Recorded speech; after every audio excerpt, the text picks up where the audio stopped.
Good morning, and actually good afternoon to those of you who are joining us from the East Coast or elsewhere.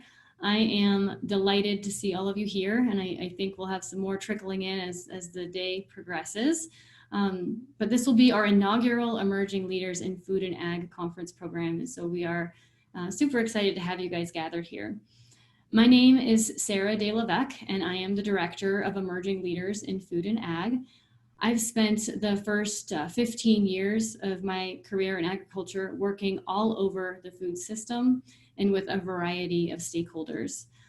From my beginnings at a consulting firm working with large agribusinesses and innovative food companies to my work with all kinds of producers and suppliers and investors, the stuff that I'm doing now, there have been some consistent themes across all. First, most everybody I've worked with, no matter where they are working or what they are doing, is motivated to do good. Nearly everyone I've met along the way is fueled by a passion for our sector and for feeding and clothing people. These two things are why I love food and agriculture so much, and why most of my time is spent developing content and resources to help build communities of impact across the food system. Emerging Leaders in Food and Ag is one of these communities. We started this initiative in 2019 with the goal of breaking down barriers between different parts of the system, because there are a few other themes I have witnessed during my time in the industry. They are that too often people work within their corner of the industry and don't understand or experience any other corners. And then also that when people start to communicate and learn about other parts of the supply chain and what challenges other stakeholders face, they are better able to build innovative and collaborative solutions. So we started Emerging Leaders in Food and Ag to address this with three key goals. One, to foster the growth of leaders across food and agriculture. This is especially important as we see agriculture struggling to recruit young people into the field and to retain them as they develop along their careers. And that's why it's more important than ever before to build leaders who are invested and committed to the sector. Two, to bring participants from across the food system together to create dialogue and understanding, and ultimately collaboration. If we don't start working together, we risk developing solutions that cannot be sustainable. And three, to honor and celebrate those leaders who are already doing amazing things in this space. We do all of this by building a community that facilitates opportunities to learn from and to connect with other leaders, and by honoring leaders through the Top 20 Emerging Leaders in Food and Ag Awards. I'll share more about this with you very shortly. But before we get started, I'd like to go through a few technical and logistical points since we are gathered here today in this new virtual format. First and foremost for me is ask questions anytime or share anytime. We love engagement. In fact, Emerging Leaders was founded on the importance of engagement and interaction.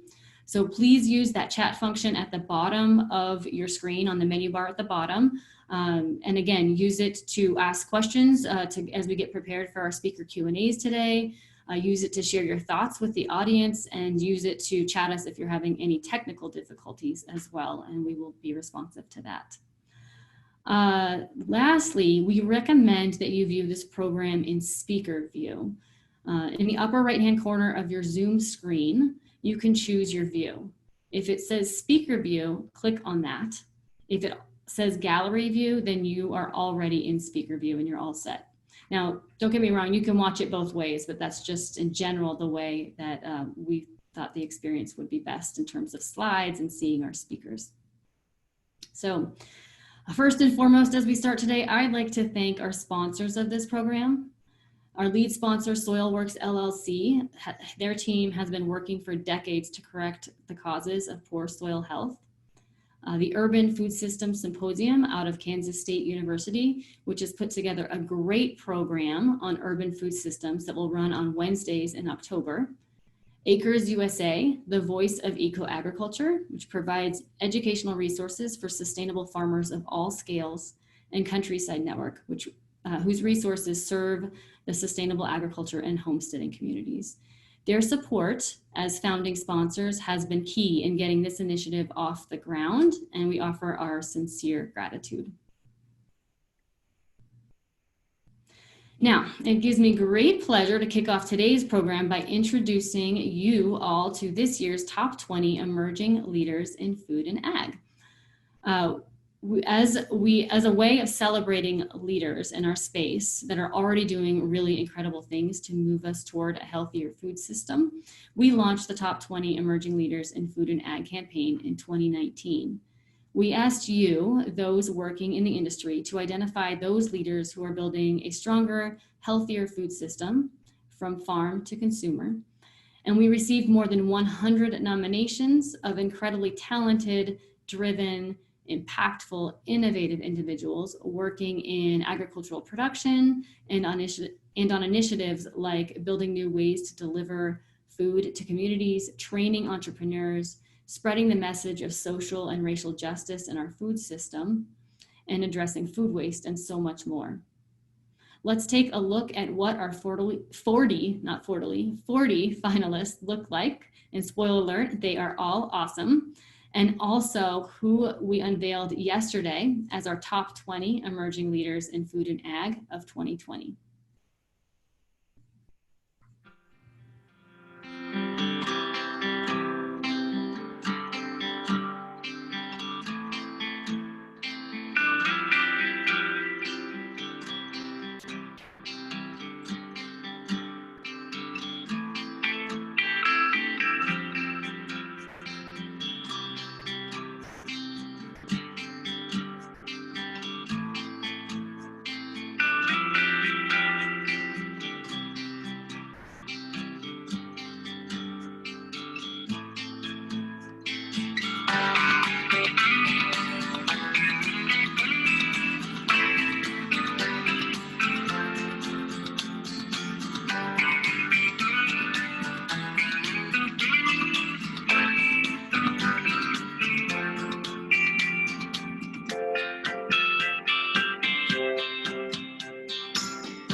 And here are our top 20 emerging leaders in food and ag award winners one more time. Alyssa White, Shireen Leong Schwartz, Chris Mayer, Katie Schaefer, Cesare Assad, Lindsay Lunsford, Kim Redden, Eamon O'Toole, Helen Dumbalis, Sophie Akoff, Ayla and Asa Holly, Kiara Cecchini, Turner Wyatt, Vicky Renda, Leah Penniman, Jose Miranda, Jennifer Coker, Michael Warren, Ellen Olson, and Benjamin Farr. They are an inspiring group of leaders who are applying their passion and innovation to making our food system stronger, healthier, more just, more productive, and more sustainable. And that we celebrate. Beyond celebrating exemplary leaders, we are all about connecting with and learning from others in food and agriculture. And that is what the remainder of our program today will focus on. Yesterday, we had the pleasure of hearing from Colorado's Commissioner of Agriculture, Kate Greenberg, and the fabulous Leah Penniman. Commissioner Greenberg shared with us her own journey as a leader leading through these unprecedented times. 2020 is a year like no other for most, if not all of us. And the pandemic has us pivoting almost everything we do, both professionally and personally, in some way or another. We've seen supply chains break down while demand in other areas skyrockets. And both those situations present challenges. We've been faced with the realities of systemic racism all around us, including in our food system. And if that is not enough, we still face the challenges of a warming planet, of declining health and nutrition in our food, and of mental health in our farming communities, among many other things. Through all of this, we still must lead, even when when things are so uncertain and unpredictable. But as Commissioner Greenberg shared, woven into the heaviness and tragedy of this time is so much potential and opportunity. We have tools available to us to address some of these challenges, and even more, as we just saw moments ago with our 20 leaders and the 40 nominees actually, we have a fleet of leaders innovating to create new solutions to existing and new challenges and working to find new ways to build a resilient food system. Leadership, Commissioner Greenberg told us, isn't about being right or knowing everything. It's about showing up to the moment at hand, to bearing witness with open hearts and open minds, responding with as much wisdom as we can garner in that moment, and anchoring ourselves into a bigger vision of what's possible and of what's right. With this in mind, I am confident our sector can address the challenges presented in 2020 and beyond. So today's program is designed to equip our wonderful audience of leaders with some new ways of thinking about both your leadership roles and the food system in general, while finding time to connect with other leaders among us. I'd like to start by introducing Trey Case of NRhythm. His work focuses very much on the organizational level. What I've learned from talking with Trey is that leadership is not only about building ourselves and our own capabilities, but also about creating a healthy workplace, whether that be on a farm or a factory or an office or anywhere else. Trey will speak with us briefly now, and then he will join us again at the close of our program. Please welcome Trey Case. Thank you, Sarah. Very excited to be with a group of people who are seeing themselves as bringing a perspective of leadership to the work that they're doing in all areas of their life. Just a little bit about my background before I get into just these next few minutes. I've spent the last decade of my life really empowering communities all over the world, worked deeply with the Savory Institute, which is an organization dedicated to restoring grasslands globally. And in doing so, I found that the most meaningful thing I could do in terms of creating the opportunities of restoring land and the soils a part of that land was focusing on people.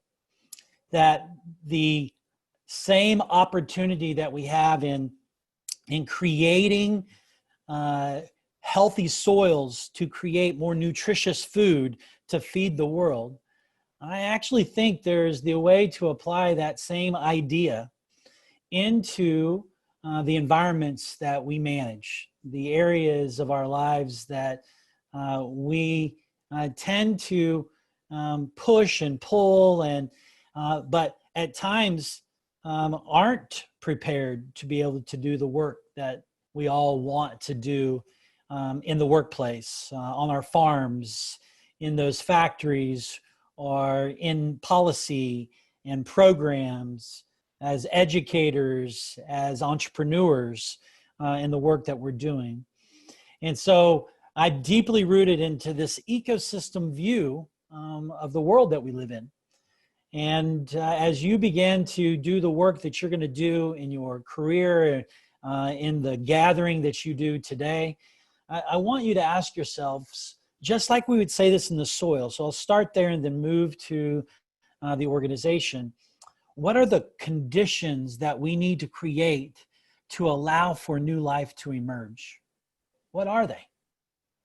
You know, when we think about the soil, we think about diversity, and we think about life, and we think about all the things that need to happen to create the conditions for more sunlight, to allow for the minerals and the water cycles to be thriving as a part of creating new life so that we can enjoy food, nutritious food that would then feed our, not just our physical bodies, but feed our souls as a part of a design. But that whole process naturally works when we create health in the soils. We create the opportunity to get abundance from those soils. So we want to then ask the question, what does it look like to create the conditions within our organizations for health? Just like we would want to create the same conditions in the soil, we want to do that in our organizations, because we actually see them both as living systems. And if they're living, we need to take a different approach because it's about cultivating health as a means to create what we all want. So what does it look like when you think about the conversations that you have as an emerging leader in your industry or your organization or your community? It's not about pushing something. It's not about pulling anything. It's about creating conditions to allow for the development, the maturity, and the growth of the people that you're a part of as a means to be able to enhance the outcomes that we all want. So as you think about what you're going to be talking about today, and as you're in this mindset, openness and learning, I encourage you to begin to focus your attention on that simple question. How do I create the conditions?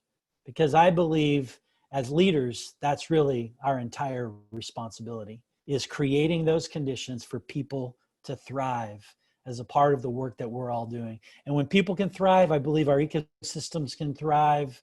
And I believe the world that we want to create will happen. So COVID is just an example of us being able to take an opportunity and really work with it into the workplaces and the lives of the people that we're going to invest in.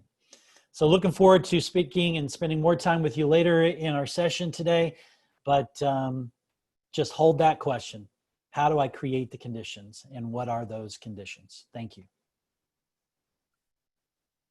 Thank you so much, Trey. And I love that framing, especially as soil and soil health is so important to many in our audience and the topic we'll be talking about later today. So thank you for kicking us off with that. As I mentioned earlier today, connecting is one of our goals for today. We just did some of it. And it's also a goal for our overall program at Emerging Leaders in Food and Ag. Connections lead, in my opinion, to a better understanding of what others are doing in the sector, what projects people are already working on, what challenges people and organizations are facing, and the needs that they have, and so much more. So this kind of understanding is important because I think it can lead to wonderful innovation and collaboration, which is what we will discuss in our next session. So when I was thinking about how can we address this idea of collaboration in our programming today, I knew we could put someone up in front of you that told you how this is how you do collaboration, or we could bring together a group of stakeholders to show us how they collaborated together and how they collaborate within their own operations and what that has meant for their operations. I chose the latter, and I asked Matt Berry from the National Western Center to moderate this panel of a farmer, a food processor, and a distributor. We pre-recorded the following conversation, but the entire group of panelists and Matt are here today to answer your questions after the conversation. So please, as you're watching the presentation, please chat questions that come up while you're watching it in the chat box, and we will try our best to get all of them answered in the Q&A after the program. So now here's Matt and our panel. All right. Good afternoon, everyone. My name is Matt Berry. I'm with the National Western Center and excited to be here with you all on this Emerging Leaders panel with some great panelists talking about innovation and collaboration across our food system.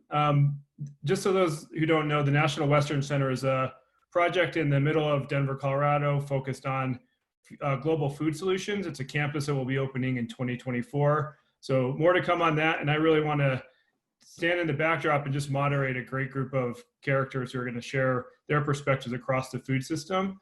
And the topic today is really around collaboration. And we know that in this hyper-connected world, most would agree that collaboration is essential to getting business done.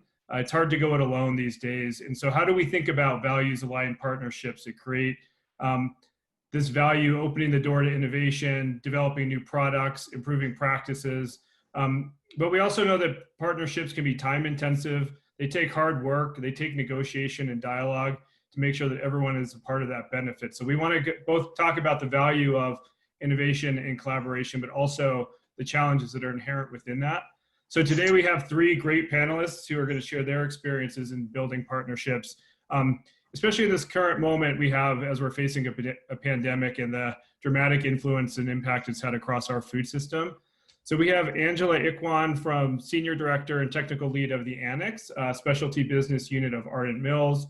Ron Rabo is the owner and operator of Rabo Farms in Southeast Wyoming. They're a certified organic operation raising wheat, proso millet, garbanzo beans, lentils, and yellow peas. And then Megan Cornish, who's VP of External Affairs with Food Maven, providing leadership in regulation, policy, and industry affairs across the food system. So we'll have a chance throughout this next hour to learn from these panelists to get actionable insights about how they've developed their approaches in building partnerships, why they're important to them and their business, and how they've worked through the sticky parts. So with that, I want to introduce our panels and panelists and have them share a little bit about themselves and their work. So I'll start with Megan. So Megan, in your introduction, just please share your role, why you love it, more about your organization's role within the food system, and what's one of the most exciting projects you're working with at the present time. Great, thanks, Matt. I'm Megan Cornish. I'm the Vice President of External Affairs at Food Maven, where we're really working to make the food system more sustainable. Food Maven's focused on capturing some of the 40% of food that ends up wasted in the United States, and we do that by connecting buyers and suppliers to ensure that more food is sold and less is wasted. So we work with farmers and distributors to sell their oversupplied, imperfect, and local products that might otherwise be left without a buyer. And we bring the food to our own food storage facility, put it up on an online marketplace, and that's where chefs and institutions can shop for these products, and then we deliver the product.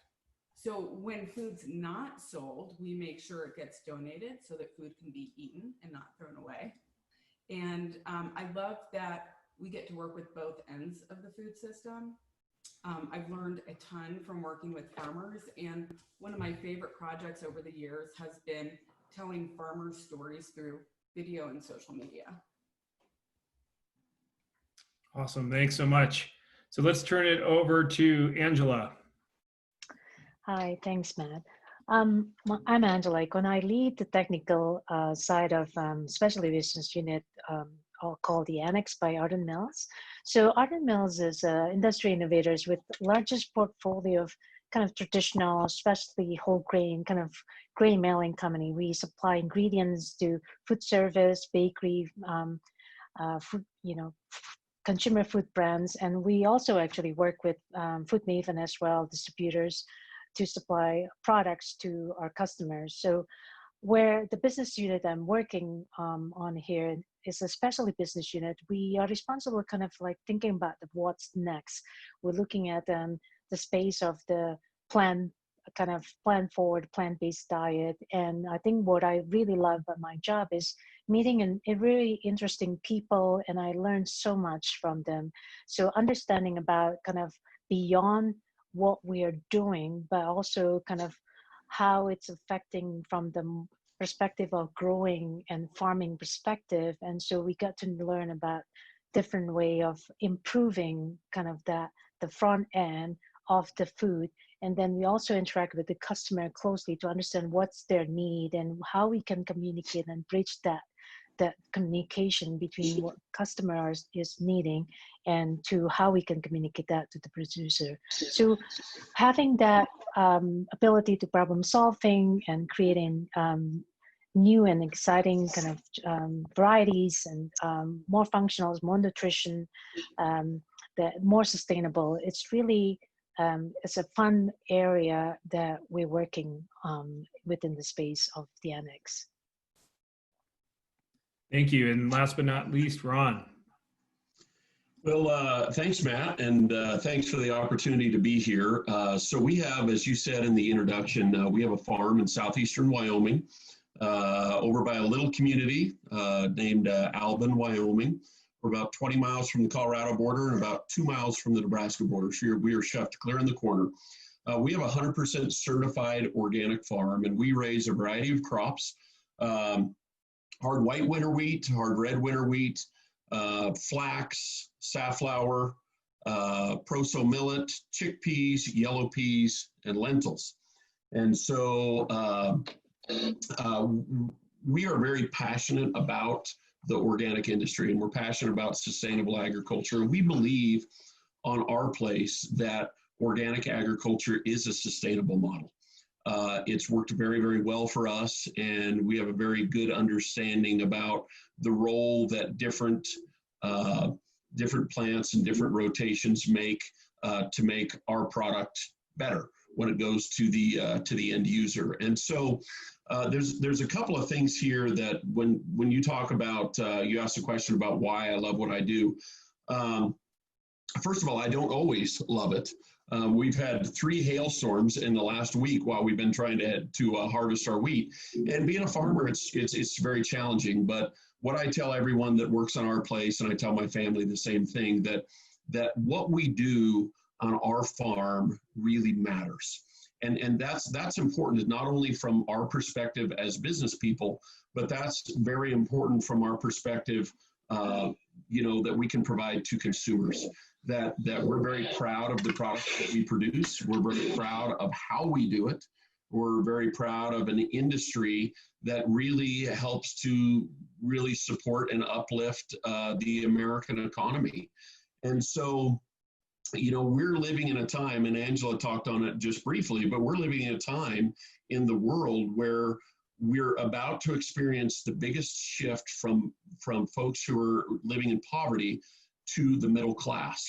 And the biggest thing that we're going to experience in this shift is that people change when they move from poverty to the middle class. The biggest thing that they do in their lives is they eat more protein. And so that's where plant-based protein comes into play. And so our farm has been very active in engaging that process, because we understand that as farmers, it's not just about our operation. It's about, what do the consumers want? How can we do a better job as an organization, as a farm, as a producer, to make sure that we're getting the end users exactly what they ask for? And so that's one of the things that we're extremely passionate about. There's a couple of things that we're really excited that we're working on right now. And I think we'll get into it a little bit later. We're working on the transitional flour product with Megan's organization and through collaboration with Art Mills and the Annex. And I do a fair amount of consulting and speaking on the side, and I have a new book that will be released in August called Make Your Own Way, and it's about developing independence in thinking and in business in American agriculture. So there's a lot to talk about there as well. Awesome. Well, one of the exciting parts about this panel is while we have the diversity across producers, packaging, processing, and distribution, these three also have a history of working together. So it's really exciting to have an example of a cross-industry, cross-food system collaboration. So with that, let's dive in. I'm going to start with Angela, and I know that Ron and Megan will just kind of layer in this conversation. But tell us, a story from your perspective of a successful partnership that you've built with others across the food system, some who may be on this call. What were those special ingredients that you had for success? Yeah. And don't shy away from the barriers and challenges you faced in that work as well. Where do you have to identify and acknowledge trade-offs, and how did it end up with that win-win that everyone celebrated at the end, or as the partnership kind of evolved? Right. Absolutely. So this is really great way to kind of start this conversation about collaboration, right? So I will take you back, I think in the early, probably 2014, 15, what we realize is when we talk to our customers, a lot of our customers will like to offer products, organic products. And what we keep hearing from them is their challenges of consistency, of getting product consistent, ingredient consistent, so that they can make their final product. So what we realize is that there's not enough organic wheat that actually can help our customers to have the assurance of consistency and supply assurance as well.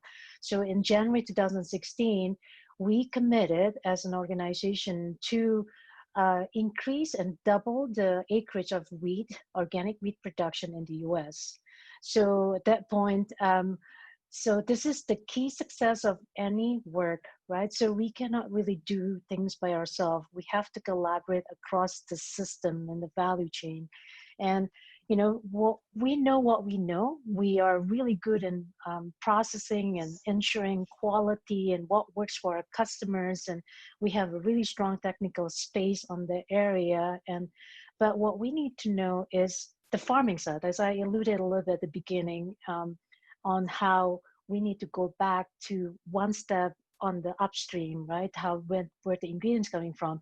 So we partnered with Oregon Tilt to actually set up a grower meetings to start announcing this initiative and encouraging farmers in the area so we have we encourage them to convert their soil, to organic. And not a lot of us may know that in order to transition to organic, it takes about 3 years process. And then the harvest from that 3 years, it cannot be certified organic. And therefore, there is the crux of the problem that limit farmers like Ron. Ron can tell you the challenges to when you convert and you cannot, first of all, there's yield drag, there's challenges in terms of managing the organic farming practices, experience. So we jump in and we partner and we set up basically direct help and support and also connection to help farmers to be able and to learn more and to hear from each other what is the best practice to convert to organic, first of all. And second is also to guarantee when they join, we call it a Transitional Certification Assistant Program, TCAP by Ratan Lal. So when they commit to this program with us, we guarantee we will buy the transition wheat not at the premium of organic, because we cannot sell it as an organic wheat, but better than the regular conventional. So assurance pricing and encouragement from the farmers that is needed. So when we do that, through that process, we actually were able to double our not just the farming and the acres as well, but we have to prepare on the supply chain perspective. So we convert 2 of our organic mills facility to 10. We have 10 facilities that can actually process organic. And we also have 2 grain storage locations, one in West Coast, one is in somewhere in Colorado here.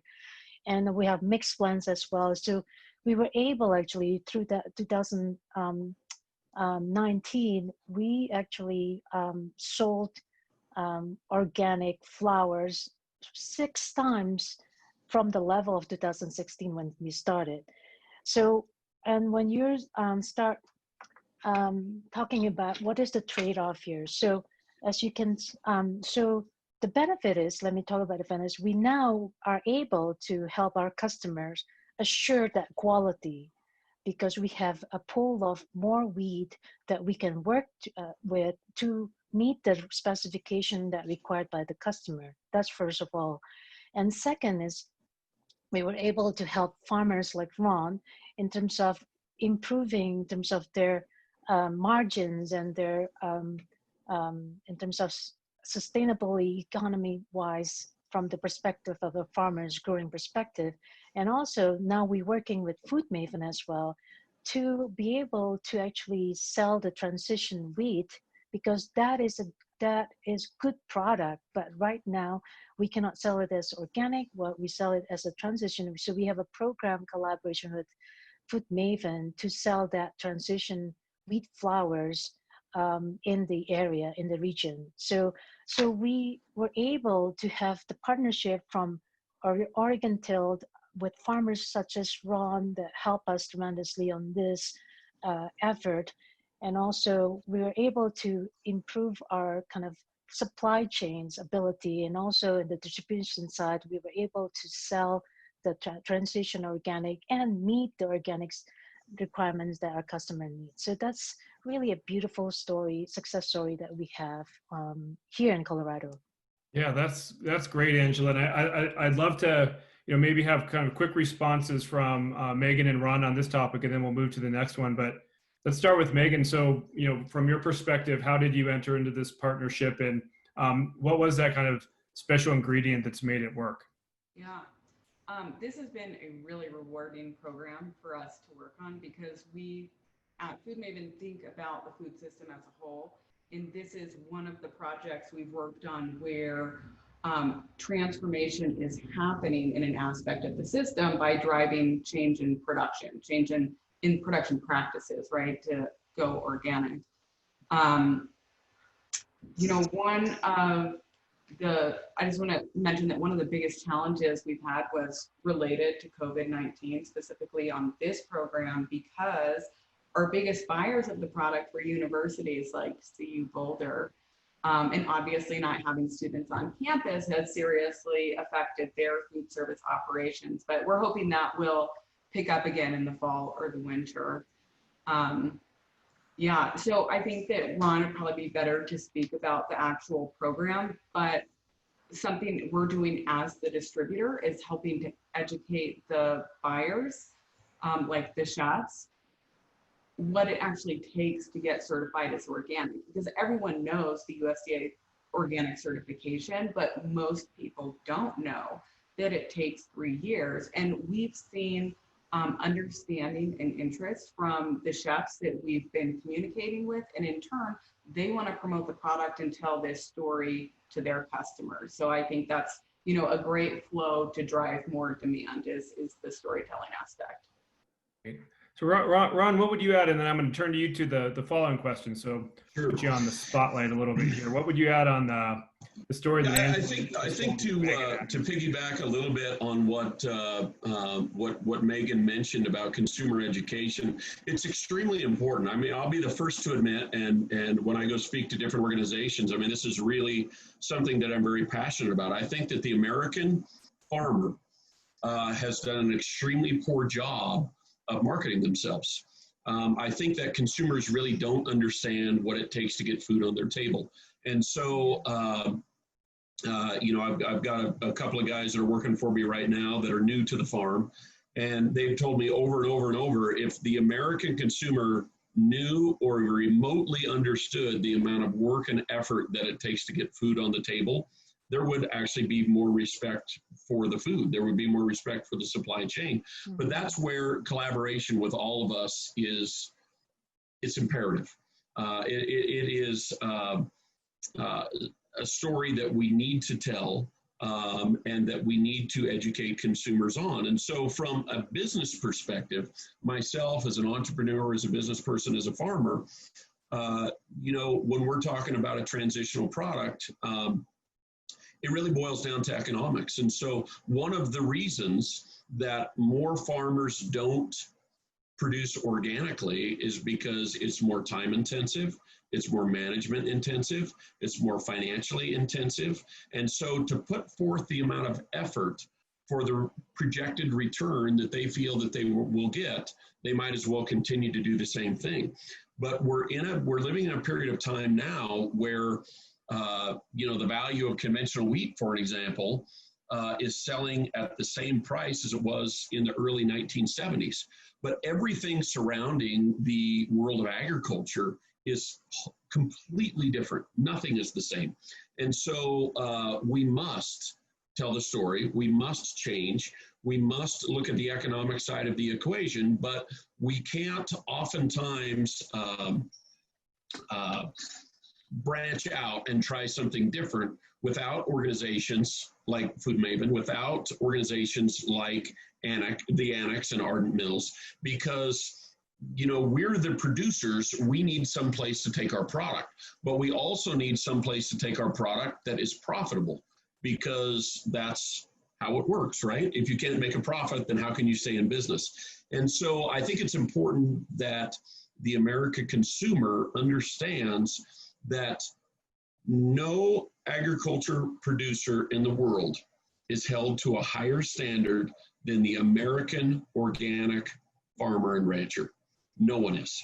And so if you're getting a product, even though it's certified USDA organic, and it's coming from another country, they're not held to the same standard that American produced products are.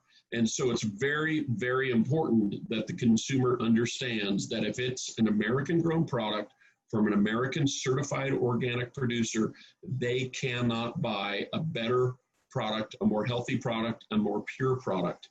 And so in order for all of this to work, as a farmer, as a supplier, as a processor, as a consumer, in fact, that we have to have an understanding, and it has to be a mutual understanding, that every relationship has to be mutually beneficial. We can't talk about a process or a program that is only beneficial to me as a farmer.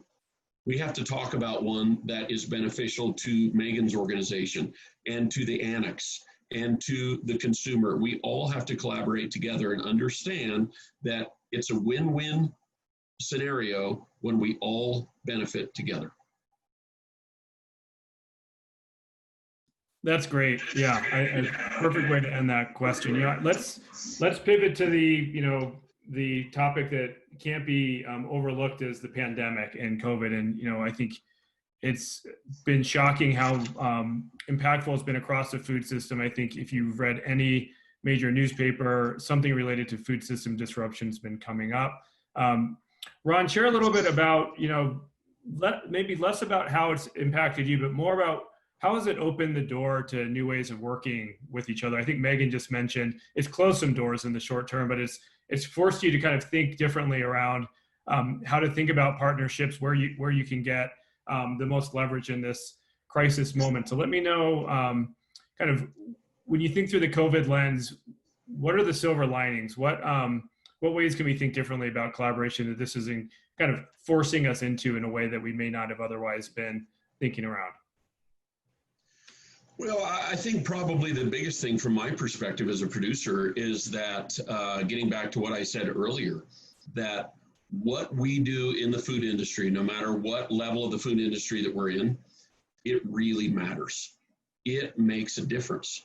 And I think that we as Americans have a tendency to go to the grocery store and we always know that there's food on the shelf, right?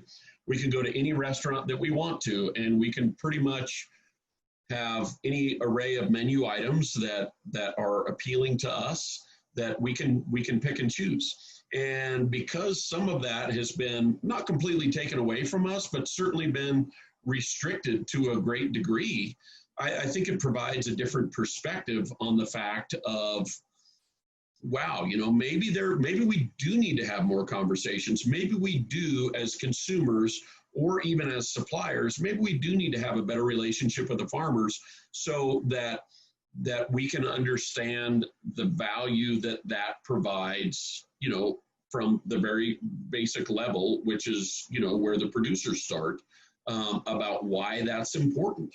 We see a lot of times in the political world that, hey, all you have to do is dig a hole and plant a seed in the ground, it comes up. And so that's not the way that it actually works. And so that's our fault. That type of perception and that type of mentality is our fault as an industry because we have not done a good job. And so for me, this whole thing is really about perspective. It's really about the fact that we as farmers can do a better job. That this is about survivability. One of the great stories that I've loved to tell over the years is about a man that was golfing, and he went up to swing at his golf ball, and he's a golfer like me, and his ball had landed on an anthill, and he went and swung his golf club, and of course missed the ball, but murdered and maimed about 10,000 ants in the process. And then he lined up again, and the ants are scattered all over the place. And he swings again and murders and maims about 10,000 more ants, and his golf ball is still sitting there. And he goes to line up on the golf ball the third time and starts to swing, and the ants look at each other and they say, hey, if we're going to survive this thing, we've got to get on the ball, right? So that's what we have to do as industry leaders, is we have to get on the ball. And that's what I think that this whole pandemic has done for us, is it's let me look at my business through a different lens, for sure. That things don't always have to be my way. It's made me change from the fact of, this is what I want to do as a farmer, this is what I want to grow, to understanding by getting on the ball and saying, what does the consumer actually want? What are my what are my buyers telling me as a farmer? What are consumers telling them? Then how can I change my operation to better meet the needs of the consumers? And so we're very proud of the fact on our farm that, we're trying 4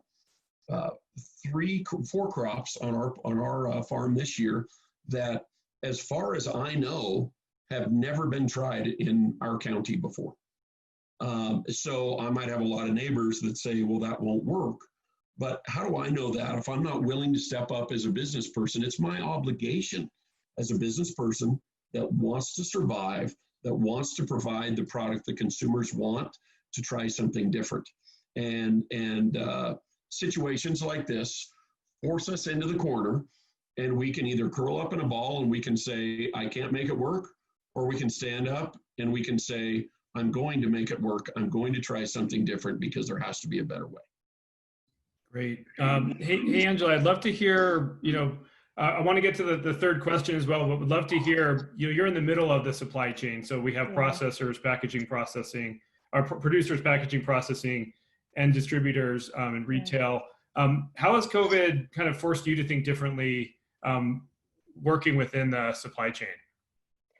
Yeah, I think from the perspective of our Artemis Mills and the annex, I think with this COVID, I think first of all, the way we distribute the products is, of course, direct to the retail partnership. We have to strengthen that relationship because, as Megan indicated, a lot of the food service kind of area is really affected heavily by. So now people consume food at home much more than 45% before COVID, right? So how we can shift our supply chain, our distribution towards the right and the right time.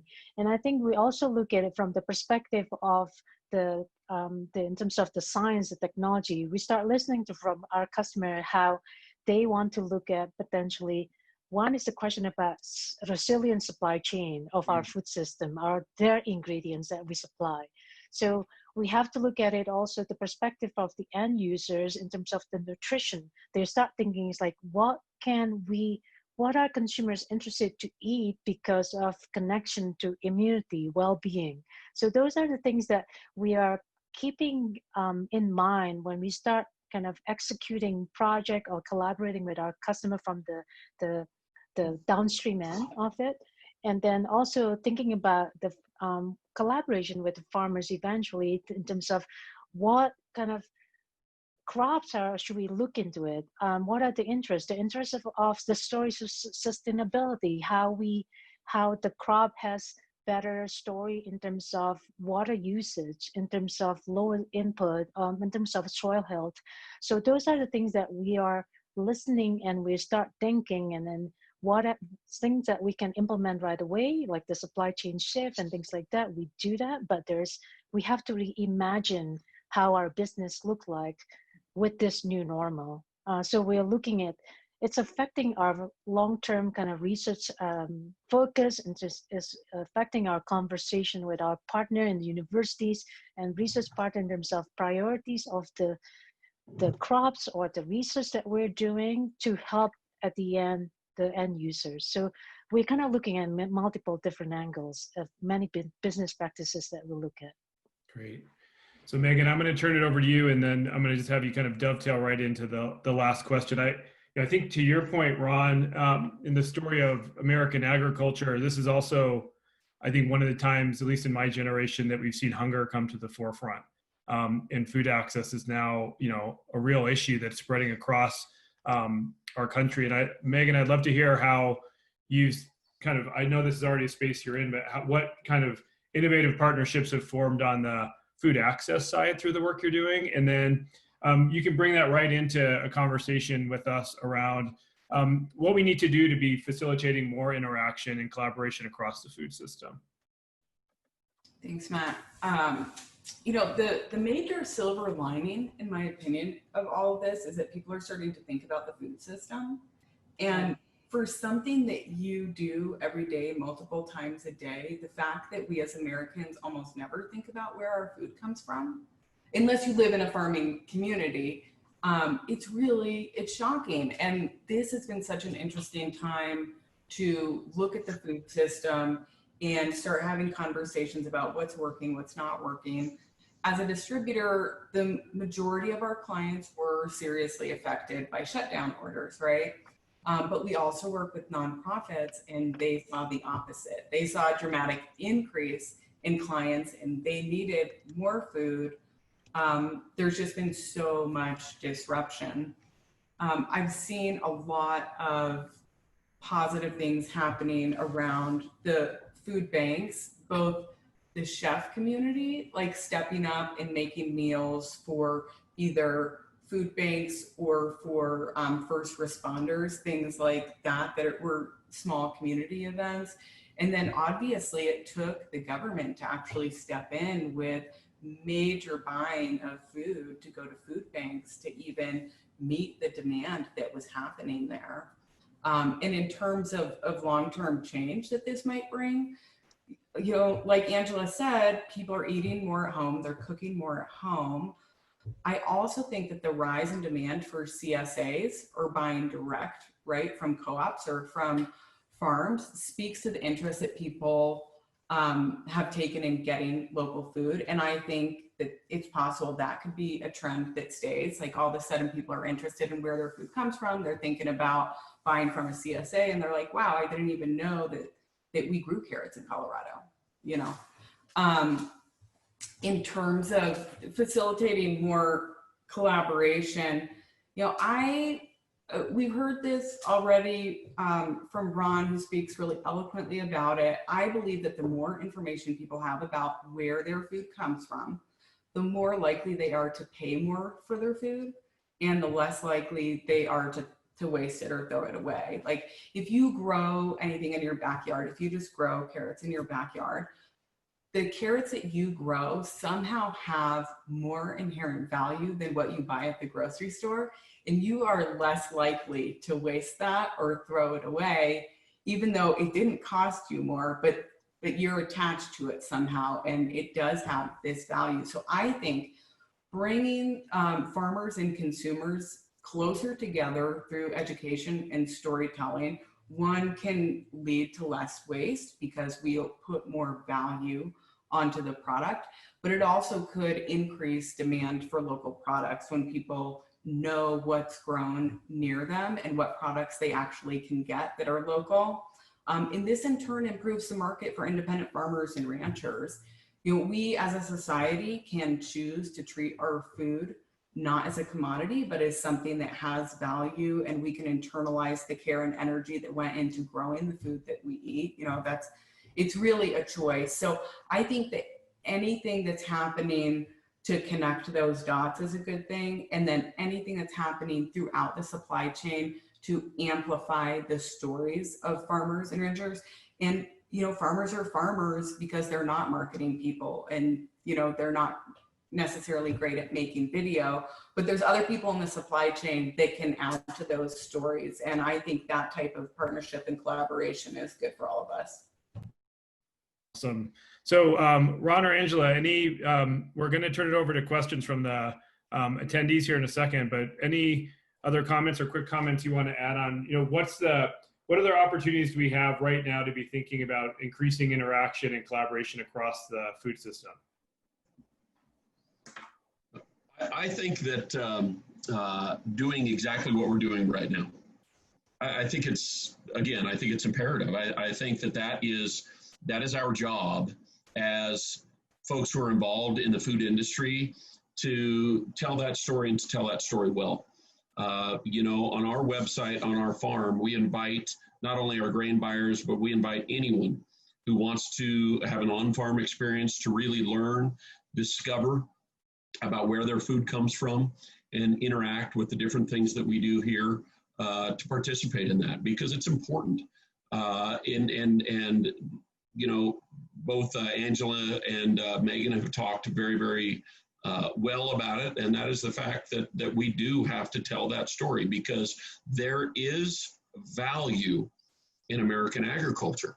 But the problem right now is that if you go ask virtually, and I can speak from the producer side, so if you go ask virtually anyone that's involved in the farming industry and ask them the question, why is American agriculture valuable? I'm not so sure they can answer the question. Now, because we have a different perspective, and because we have, through this pandemic, we've had to look through things, or we should be looking through things through a different lens. Maybe we can better answer that question right now, but the bottom line is that a nation that can't feed itself can't secure itself. And how in the world can we expect ourselves to rely on outside sources when we can do everything here in the United States of America? And we've got the best agriculturalists in the world. We outproduce nearly every country in the world in the form of what our resources are and what the returns are on those resources. But how do we do a better job of getting the consumer to understand that? And I think it starts right here through organizations like the Annex, through organizations like Our Farm, through organizations like Food Maven. It's imperative that we continue to have those conversations, that we continue to have events like this, so that we can create new perspective from all sides of the fence. Right. Yeah, and I may add, Matt, just one thing. I think we have a really great conversation around this, but to add to Ron's and Megan's point here is, with this pandemic, is really remind us how it could be a fragile our food system is, or we can actually use this as a reminder how we can actually innovate and get better at it. So as mentioned, there's a lot of local kind of movement or CSA that's more awareness and appreciation. I think that's a great thing. But also for the audience that we have here today, I would like to kind of call for increasing the interconnectivity, because we all know now, we all are somehow, what I do in my space is affecting Ron, is affecting Megan, affecting everybody else. And then the connectivity is not straight line, it's really web-like, especially in this era. There's digital, e-commerce, social media, and things like that. I think with that realization, I think I want to invite people to start the dialogue. It's not just because what I hear when I hear something from my customers is what they need.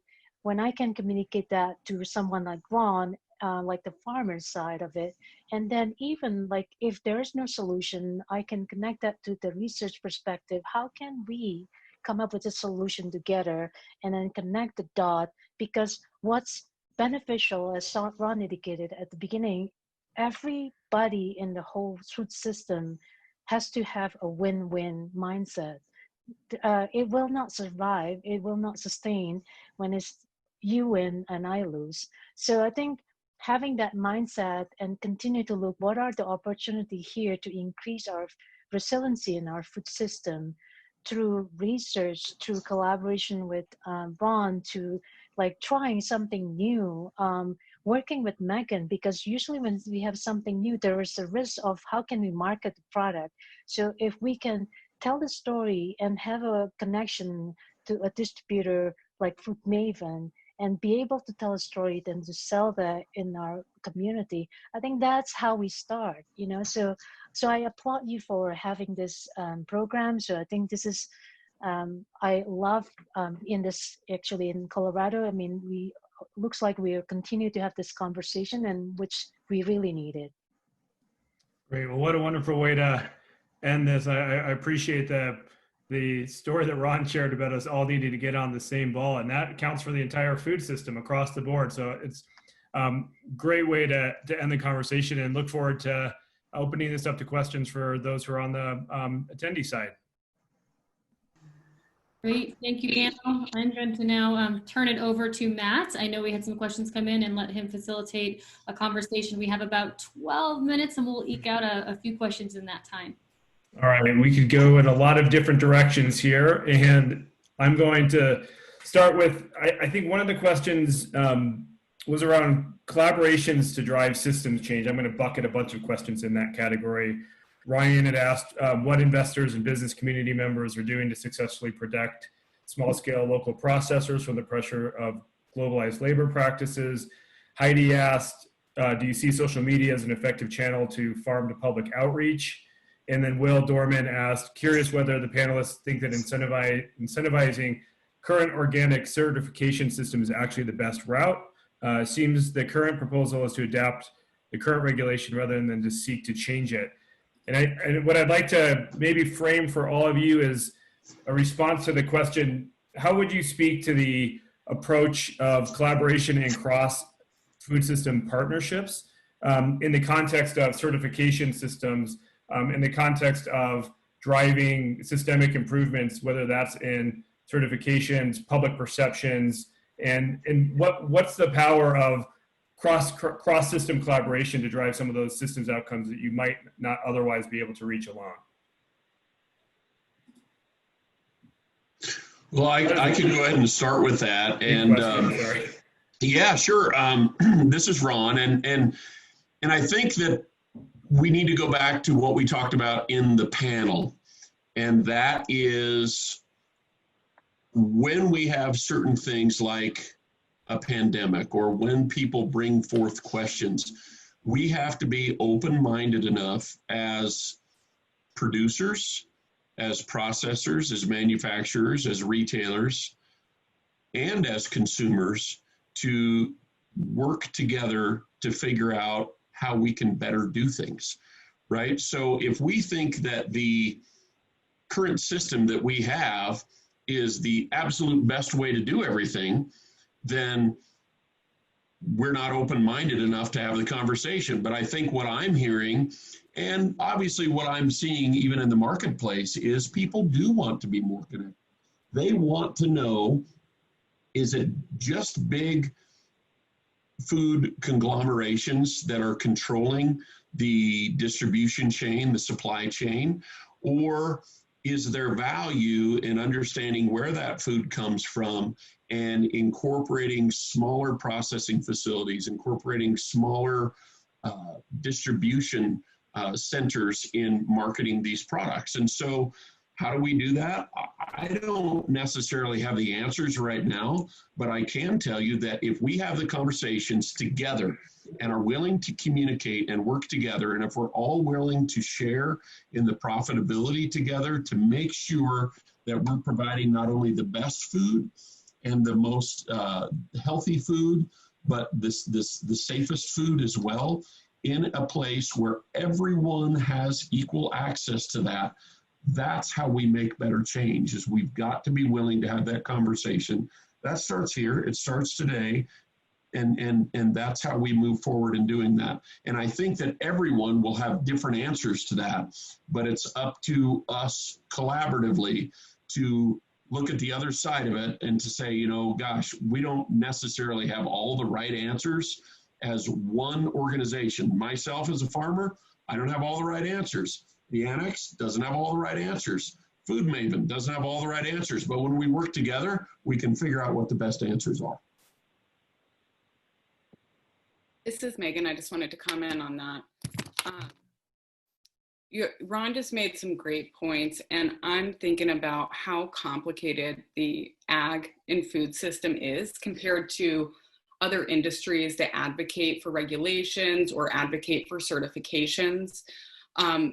The food and ag industry obviously includes the companies that provide inputs to growing product. It includes the farmers and ranchers, distributors, processors, the buyers, which could be institutions or professional chefs, but it could also be consumers. And then it also includes the companies involved in disposal. And so we have such a variety of voices in the food and ag system that collaborating, as we're talking about, getting a variety of voices together to advocate for whatever those changes are, like what's going on in the chat right now, talking about processing and how do we treat processing infrastructure. That's something that requires a lot of voices to come together on to achieve success for the industry. Angela, anything you would add? Yeah, no, I think it's a very complex question, but I think Megan and Ron kind of provide some thoughts on it. I think my thoughts are, I think I'll keep it quick here. I think the system is there. Someone started. I think I would say it started doesn't mean it's there forever. I think we have this discussion. There's a question about it. That means sometimes there's a different way to look at it, and I think we need to look at it, constantly look at this, the way the certification process. Do we need to change? So I think the process is there to be changed. I would say it that way. And then I think second, in terms of comment on the small and the kind of big one, I think the pie is big enough. I think so. I think the key is wherever you are in value chain, right, to find the right differentiation where if you want to stay small size, I think the fact of the matter is there's an economy, or there's a rule of business or economy, whatever rules that that scale sometimes, economy of scales. There's a term economy of scale, that scale is where you can actually get better in terms of pricing and costing and things like that, right? So I think wherever you are in the value chain, I think if you're in the small side of volume and small producer, I think you need to look at really what is the highest value of area that you can product that you can have. I think the reason I'm saying that is because you need to right fit whatever products that you produce or you process or you grow to the market. I think that's kind of how I wrap it up that way. So I know it's too simple, but what I say, it's not a simple discussion. Yeah, I think these are great questions in the chat box, and each of them probably merit their own dedicated panel. So Yeah. I know we're not going to have Yeah. time to get through all those. I would encourage you to follow up with the individual panelists with specific questions offline. I want to close with a quick fire response to it. I think is Sarah sent this question over, which I think is a really great question. If each of you could choose one segment of the food system or supply chain to learn more about, what would it be and why? And so I'll start with Megan. We'll kind of go around the horn, but outside of this part of the system you're in, if you really wanted to get deeper expertise in another part of the system, what would it be and why? Well, that's a good question. I think I want to touch on the question that was asked about social media and storytelling. So if there was another part of the system I would want more expertise on, it would be exactly that. So both marketing intelligence to consumers, but also marketing intelligence into professional buyers to identify how can we and how can producers be more successful at telling their story and connecting the end user, the eater, to the person that was growing the product. Great. Ron? Yeah, I guess I would second that from what Megan has to say. I find that the processing side is completely fascinating. You know, the way that I look at things from a producer standpoint is when I grow a crop, I take the risk to grow that crop. And I invest in all the capital to grow that crop. I take the chance of whether the weather's going to come in and destroy that crop. I borrow money to produce that crop. And then I work very, very hard to store that crop, keep it safe, keep it whole, keep it pure. And then I work very hard in shipping it and in getting it to the folks that we sell our products to.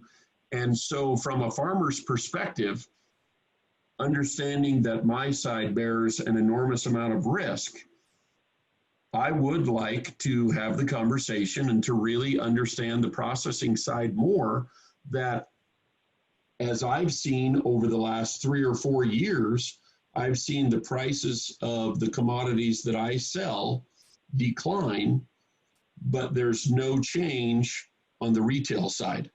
And so where's that discrepancy and where's it coming from? And I think a lot of it could be that I just don't have a clear understanding actually of how that works. And so if I had my preferences, it would be to really get on that side of the fence and say, hey, what kind of risk does the processor take? What kind of risk does the retailer take? So that we can all be on the same page, so that we all feel that we're bearing the same amount of risk.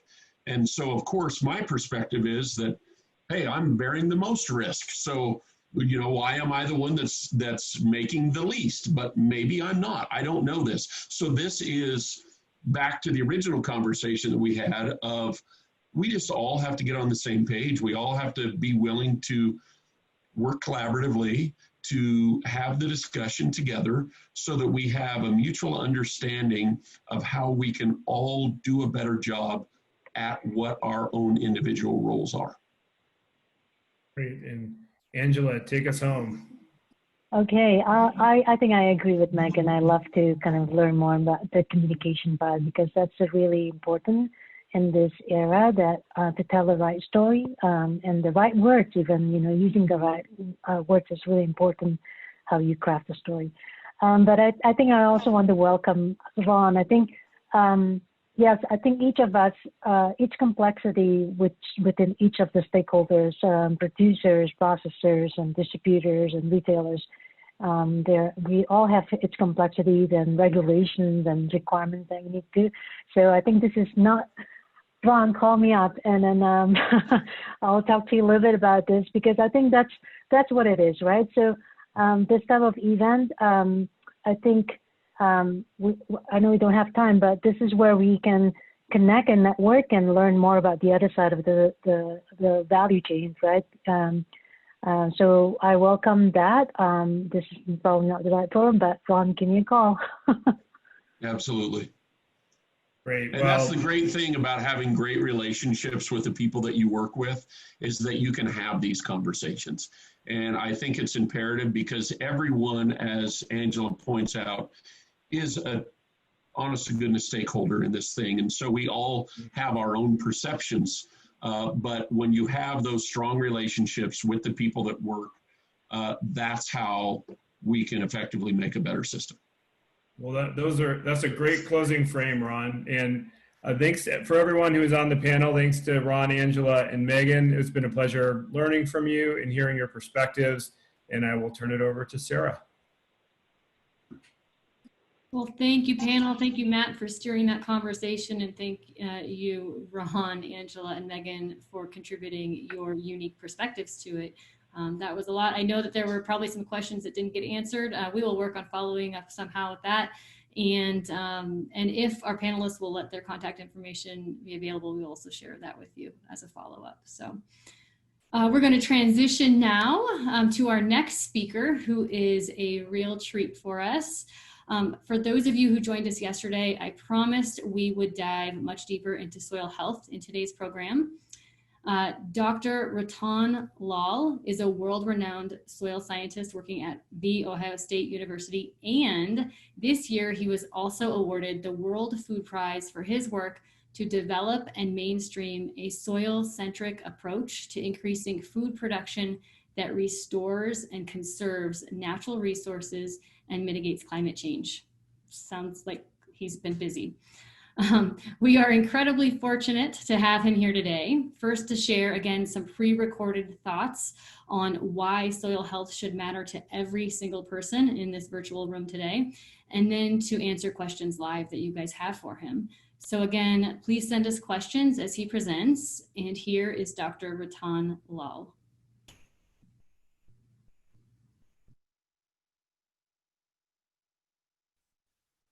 I would like to thank Sarah Levesque of the Swiss Communication for inviting me to make a presentation for the conference, Emerging Leaders in Food and Agriculture, scheduled for 18th of August 2020. She suggested the topic of my talk, making soil health a food system priority. Therefore, I'm very pleased to make a recorded presentation for that theme. I'd like to begin by defining the importance of soil and what it is. Soil is a living thing. In fact, globally, 25% of all biodiversity exists in the topsoil, which is also full of soil organic matter content, which serves as an energy source and habitat for the organism. Charles Kellogg of USDA stated that essentially all life depends upon the soil. There can be no life without soil and no soil without life. They have evolved together. I would like to take a step further and indicate that rhizosphere, the root-soil interface at a nanoscale, is the only place in the universe where the death is resurrected into life. From that perspective, soil has the divine powers of transforming death into life. In other words, death and life are the two sides of the same coin, and the coin is a rich, fertile, productive soil. Here's a picture of a rich, productive, fertile soil full of roots and full of organisms. And this health of the soil has a strong implication to health of the environment. That brings me to the point of what is soil health. There are many definitions. I defined it in 2016 as a capacity of the soil as a dynamic and biological active entity within nature and managed landscape to sustain multiple ecosystem services, including net primary productivity, food and nutritional security, biodiversity, water purification and renewability, carbon sequestration, air quality and atmospheric chemistry, and elemental cycling for human well-being and nature conservancy. I'd like to point out here that in 1990, we did have a committee to define soil health.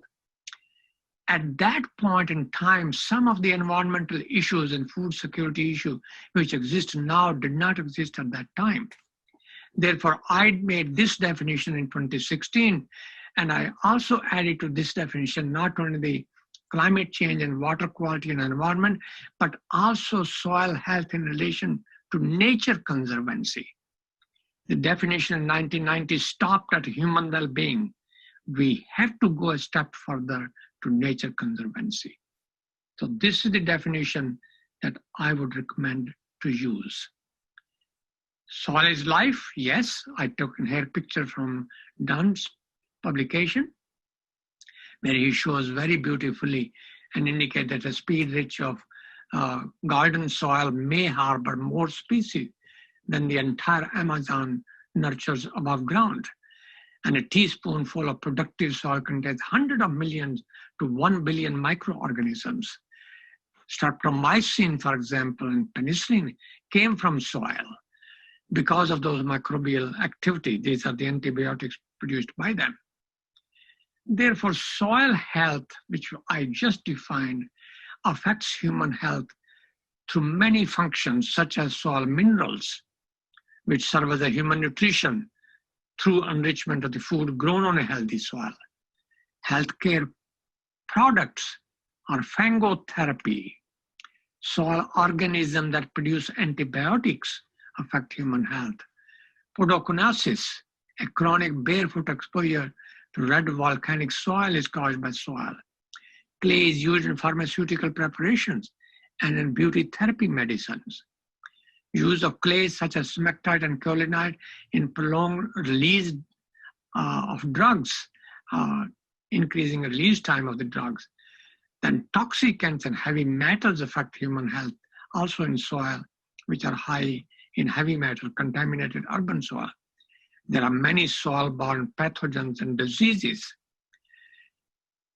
The arbuscular mycorrhizal fungi, priming and disease suppressive soils are caused by organisms in soil that can decrease the use of pesticides in agriculture, with long-lasting impact on the environmental pollution and, of course, on human health through contamination of food, which resides through the pesticides.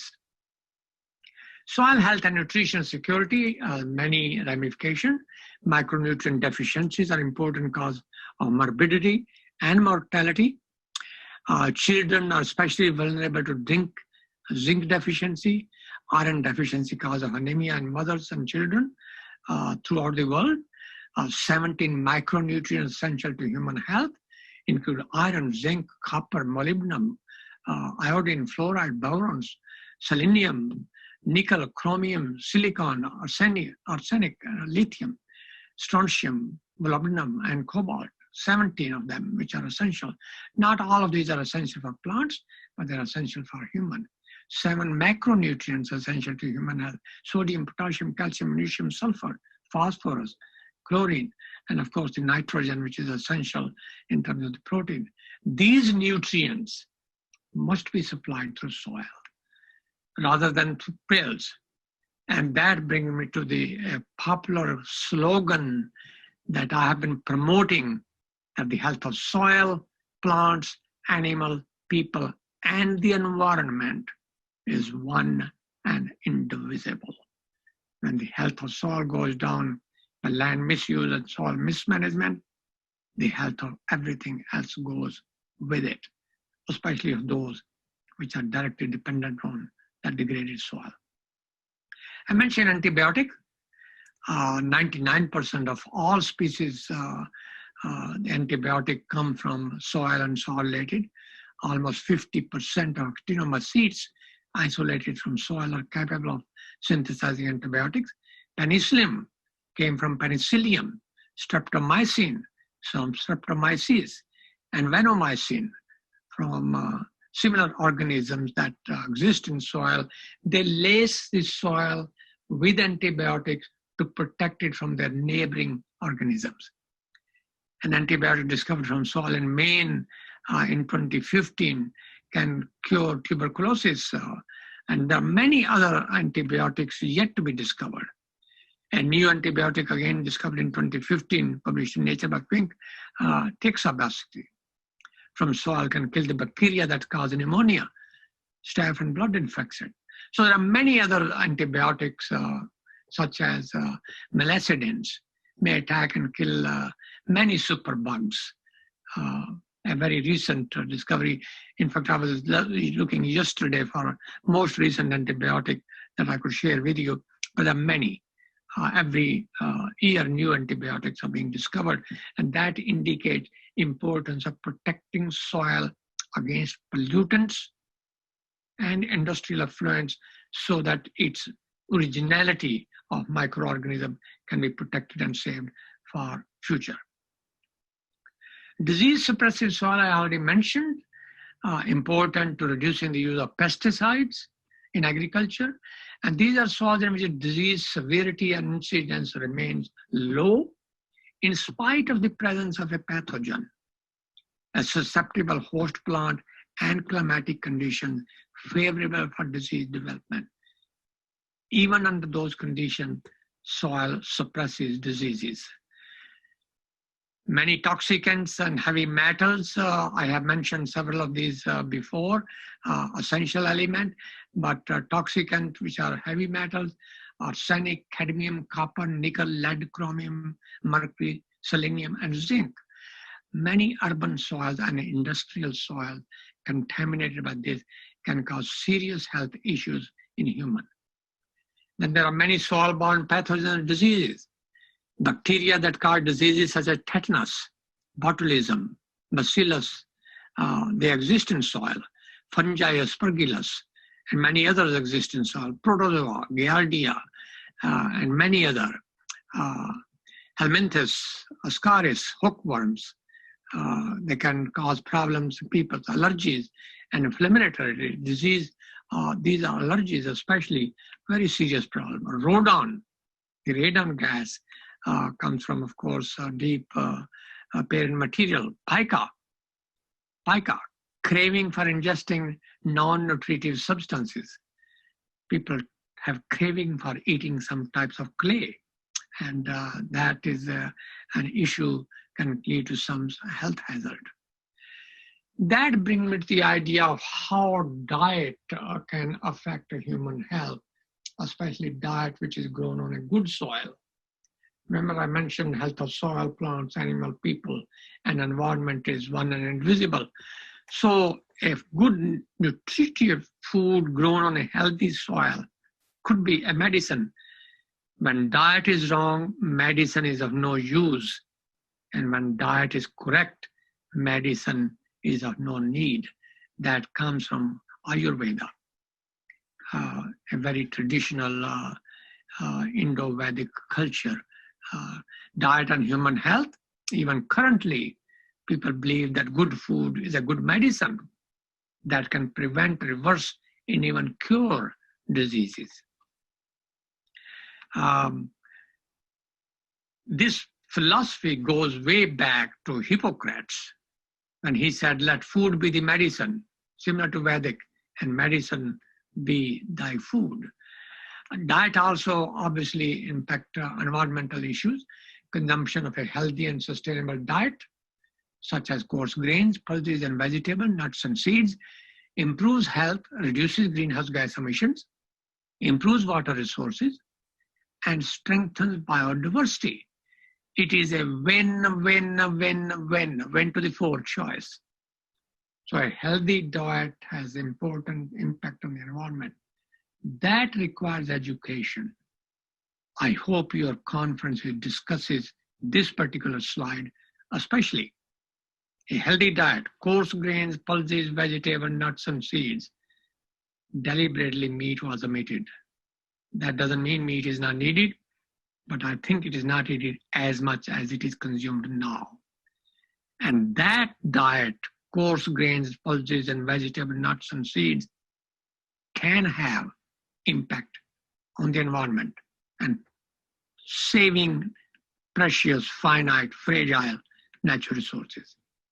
We must think of agriculture beyond food and fuel. The green revolution technology, which was absolutely essential in the 60s, saves hundreds of millions of people from starvation. But the green revolution also had side effects, especially the dependence on fossil fuel and the environmental ramification, and we cannot ignore them.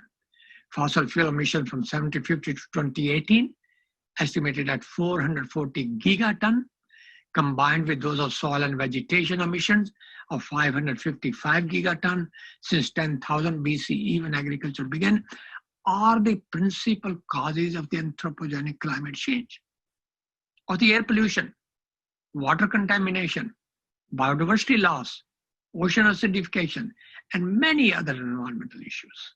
Many other environmental issues. And despite all this, 1 in 9 is prone to hunger and 2 to 3 in 7 are prone to hidden hunger. Therefore, it's an important time to think of our food habits, of our diet, not only just for our health, but also for the health of our planet.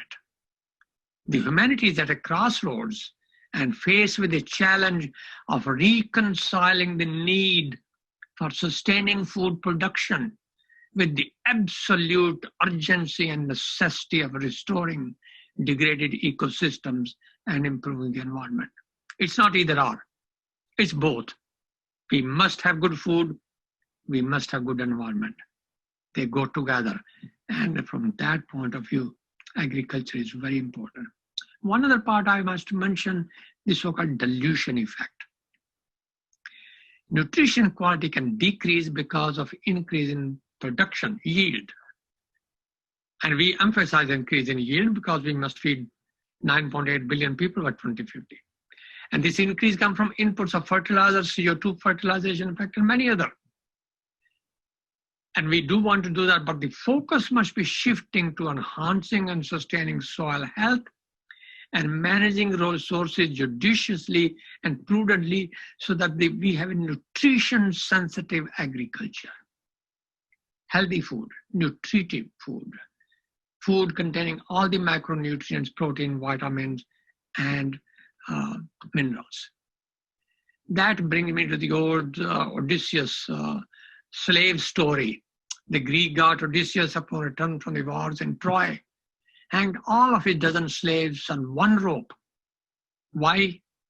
Because they were his property. Any property, such as soil and land and water and vegetation, can be used or abused as a matter of expediency, not of a moral concern of right or wrong, because it's a property. And we must rethink that concept of owning land that leads us to the idea of hanging nature. So nature is a human property. Soils are being eroded, salinized and depleted, forests logged and burnt, hilltops leveled for fossil fuel and minerals, wetlands drained, rivers dammed and contaminated, atmosphere polluted and smogged, and environment desecrated in the name of development, under the disguise of development and progress. That is where we need to think how to reconcile the need for meeting human demands with the absolute necessity of protecting and restoring the environment, and food is the basic ingredient of that reconciliation. Climate change, global warming of 1 degree centigrade already until 2017, global temperature rising by 0.2 degrees centigrade per decade, 75% of the Earth's surface already altered by humans, 85% of all wetland drained, 24%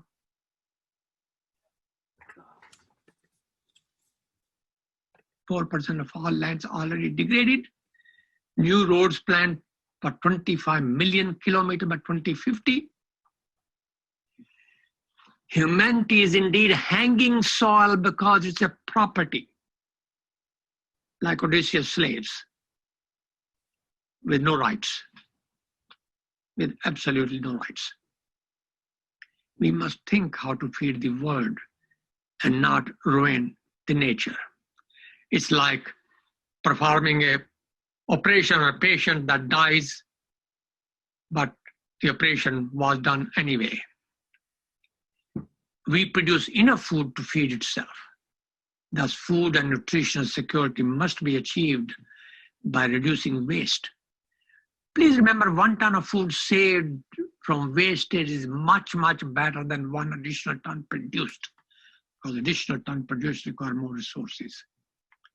We must increase access to food by addressing poverty, inequality, civil strife, political instability, soil refugees, climate refugees. When people are desperate, they leave the place and suffer from malnutrition and hunger. We must improve the distribution. We must increase use of pulses. Remember the diet I was talking about, good diet? Pulse-based diet. We must accept personal responsibility of not taking food and natural resources for granted. We must increase productivity from existing land. We must restore degraded land. We must increase biological fixation by legumes. We must protect prime land against urbanization, brick making, and surface healing. And we must save some land and water and vegetation back to nature through eco-intensification and restoration of soil health. Soil health management means continuous soil cover, especially by living roots, always. No soil disturbance, no-till farming, eliminate all kind of tillage. We must adopt integrated nutrient management, that is recycling, biological nitrogen fixation, the mycorrhiza, the biofertilizers, and if necessary, supplement by whatever targeted input of chemical fertilizer. We must adopt complex crop rotations. We must integrate crops with trees and livestock. We must restore soil organic carbon, soil functionality, and soil health, yet we must produce more from less. Produce more quality food from less wastage, less land, less water. You can save land, water for nature. Wasting food is a crime against nature. We must not do that. That means thinking about pedosphere and quest of survival. Understanding of pedospheric processes and the interaction with nature, that's hydrosphere, atmosphere, biosphere, lithosphere, is a primary education that must begin right from the primary school. We must recognize the limits of the nature, soil, land, regarding its potential, and the challenges to optimize the ecosystem services. We must pursue relentlessly the technology and options to enhance efficiency and better use of natural resources. We must improve soil organic carbon content and pool for restoring degraded soils and depleted landscape. And we must create a climate-smart soils and agro-ecosystem. We know the technology, how to do it.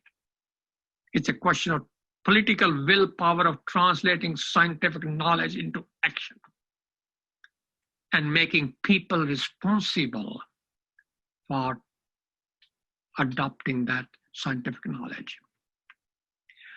Human and pedosphere, there's a need for a paradigm shift with regard to respect based on ecological integrity and symbiotic coexistence.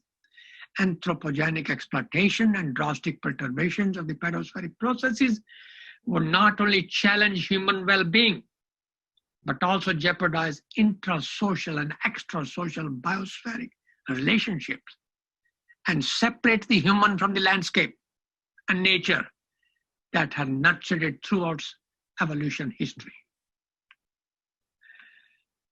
Healthier soil and economic profitability should be thought about again. Healthier soil do not always translate to higher monetary gains. That must be understood. We must not focus entirely always on maximizing the economic benefits. We must be thinking about long-term sustainability. It may be therefore prudent to accept a yield reduction by 5 to 10% for strengthening health of soil and ecosystem. And for that yield reduction, the consumer, the you and me, population, general public, must be willing to pay a price to farmers for adopting good agriculture practices, even if they produce less. Even if they produce less. Reduce waste, 30% of the food, but produce less. Globally, humans waste 1 gigaton of food grains every year, which is a crime against nature. There's no justification for always aiming at the maximum potential yield and then let it waste, decompose, emit greenhouse gases. That is not acceptable. No.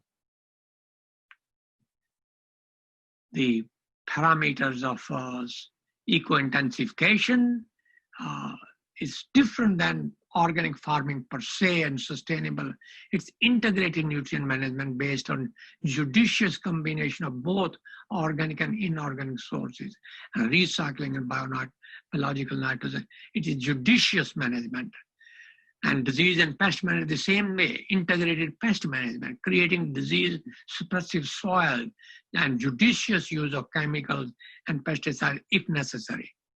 The seedbed preparation had to be conservation agriculture based, no-till farming, soil always covered and protected against the elements, and water management in such a way that every drop is conserved where it falls, with minimal supplemental irrigation and creating a resilience of soil against the drought flood syndrome. If soil is protected, covered by mulch, water is conserved, it has a good porosity and good drainage, the drought flood syndrome that we see everywhere can be minimized. The idea of eco-intensification is high soil biodiversity, good soil health, better environment quality, conservation of effective measures that reduce the risks of soil and environmental degradation and pollution. The optimal but sustained with creation of better environment, the agronomic yield. It's not the maximum yield, it's the optimum yield. And it's a moderate emission of greenhouse gases, emission negative technology, especially emission of methane and emission of nitrous oxide. We must try to do that. And we must have a carbon sequestration through conservation agriculture. We are talking about carbon-based fertilization, where carbon comes before NPK with integrated sustainable nutrient management. The idea is to have plant species, appropriate choice with deep root system, with mycorrhiza, with large of straw, both above and below ground, and soils which are protected by mulch and cover crop and no-till farming.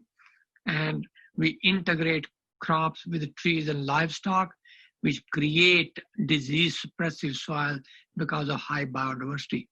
And if we need additional nutrients in a way of supplemental dose, water and nutrients should be applied directly to plant roots if needed, when needed, in such a manner that they are entirely absorbed and not leaked into the environment.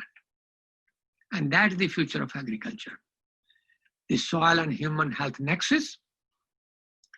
I'd like to leave a very strong message for your conference to debate, that human health is really a fingerprint of soil health. And it can be improved tremendously by restoration of soil health, which is degraded, polluted, and contaminated by historic land misuse and soil mismanagement. The future agriculture and the future diet should be improved, educated, create awareness that we are using the diet which is also protecting the planet Earth and the environment.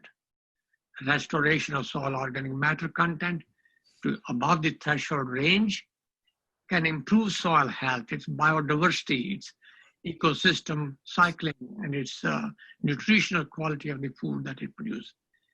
And this is the future where humanity should focus. The diet which is friendly to human health, but at the same time protective and restorative of the planetary health and of the environment. I wish you all an excellent Congress, and thank you for the opportunity to speak to you. Goodbye.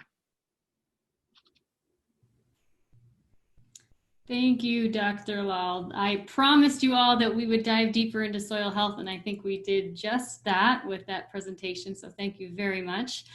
We do have some audience questions, and we have, let's see, we have at least 10 to 12 minutes, and I think we can get through a bunch of these. And and we can stretch it a little longer if we need to. So let's see, we'll start with a production question. Sarah asked, one of the biggest challenges for farmers and ranchers to transition to organic and regenerative is the long ROI as they start to rebuild their soils.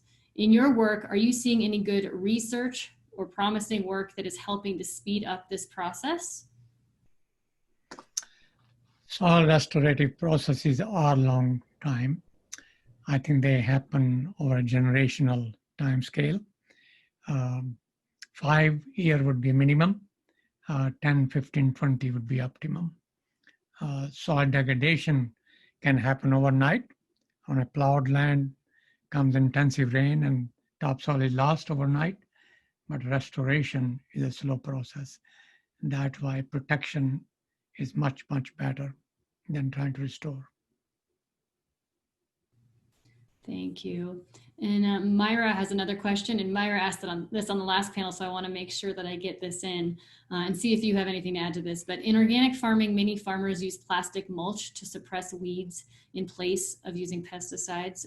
Dr. Lal, have you seen any negative effects of using plastic mulch on soil health in your research? The plastic, which did not degrade very quickly, China used quite a lot, and I have visited many times. It becomes really a pollutant of the environment. I can expect that we will have a decomposable plastic material that decompose. That means they come from organic origin. They are pretty expensive, but a better option. Great. Did you have anything to add to that? Well, residue mulch and cover cropping is a better option. Perfect. Okay, and this is interesting. We have an urban food systems audience with us today. I can tell by the people I've met and some of the questions coming in. So I have a few along those lines. And Myra again asked, how does the dialogue of soil health change when talking about urban landscapes, if it does at all? Urban landscape is very critical, especially during the crisis such as we are in now, the COVID-19 pandemic. I think home garden, urban agriculture, hopefully sky farming, the skyscraper building made of glass, where we can recycle the gray and black water and city and biogenic material, lawn clipping, etc., to make a compost. I think each city should try to produce 15 to 20% of the green grocery within the city limit. So urban agriculture soil health is a little more difficult because many of our soils, especially the soils which are contaminated from heavy metals, we must make sure that we do not produce edible on contaminated soils. That could be another issue, serious one. So restoration of the contaminated soil, finding out if soils are contaminated, but then also restore urban soil health. Urban lawn, urban forestry, parks and recreation, playground, they can all be improved through appropriate measurements of keeping the ground cover. Carbon sequestration in urban soil is a very important topic, especially with high inputs that are used on urban lawns. But the pollution of heavy metal is something we cannot ignore. There are ways to overcome it. Very good. And actually related to this a little bit, and something I spoke with Tatiana earlier today about, and she asked here, how would you recommend the teaching of soil health in primary schools that may not have access to healthy soil or very much soil at all? And she's talking particularly about in city and urban spaces. I was very impressed in 2015, I think, or 2016. We were celebrating World Soil Day, and there was an article in New York Times. I think there are 2 or 3 of us co-authors, David Montgomery, myself, somebody else on Rodale, I think. And this was read by primary school, 1, 2nd, 3rd grade, and they wrote an essay on urban soil. I was very impressed receiving handwritten notes from them. I think it's a question of creating facilities. If primary school do not have a garden, they can certainly have boxes in which the topsoil full of worms, mulched with all kind of covers, which can be a media where student could learn. I think that's very important that we get children involved at a very young age what a healthy soil is. And they should know from the very young age that 90% of the food that we consume, or 95%, actually comes from soil. And soil health is very critical part of the nutritive food that we so need for a better human health. I love that. We can all access a box. And I like the idea, maybe for my own kids, of writing an essay on soil health. That'll get them a little more familiar with it. I kept those essays as a souvenir for myself. Very nice, nicely written in a very simple language in their own handwriting, and they really appreciated it. I sent them a balloon, which was a soil map of the world. And then I got a picture back where all of them are playing with that balloon. We need to get children involved in environment, in agriculture, in soil, water, and air resources right from the young age. I agree. That's awesome. Rita just sent in a question, and she says, you mentioned that focusing on soil health may reduce yields and consumers may expect to pay more. In our current socioeconomic climate, that will almost certainly be an impossibility for many Americans. Do you see a way to address this divide in access to nutrient-dense foods, maybe through policy or government subsidies? If you notice, I really never mentioned 100% organic. I mentioned integrated nutrient management. We do know that 100% organic, without using any fertilizer, without using any pesticide, and doing plowing to control weeds, the yield level globally experiment do show a reduction of about 10, 15, 20%. If that is the way to go, I have no problem with having 10, 15% less yield.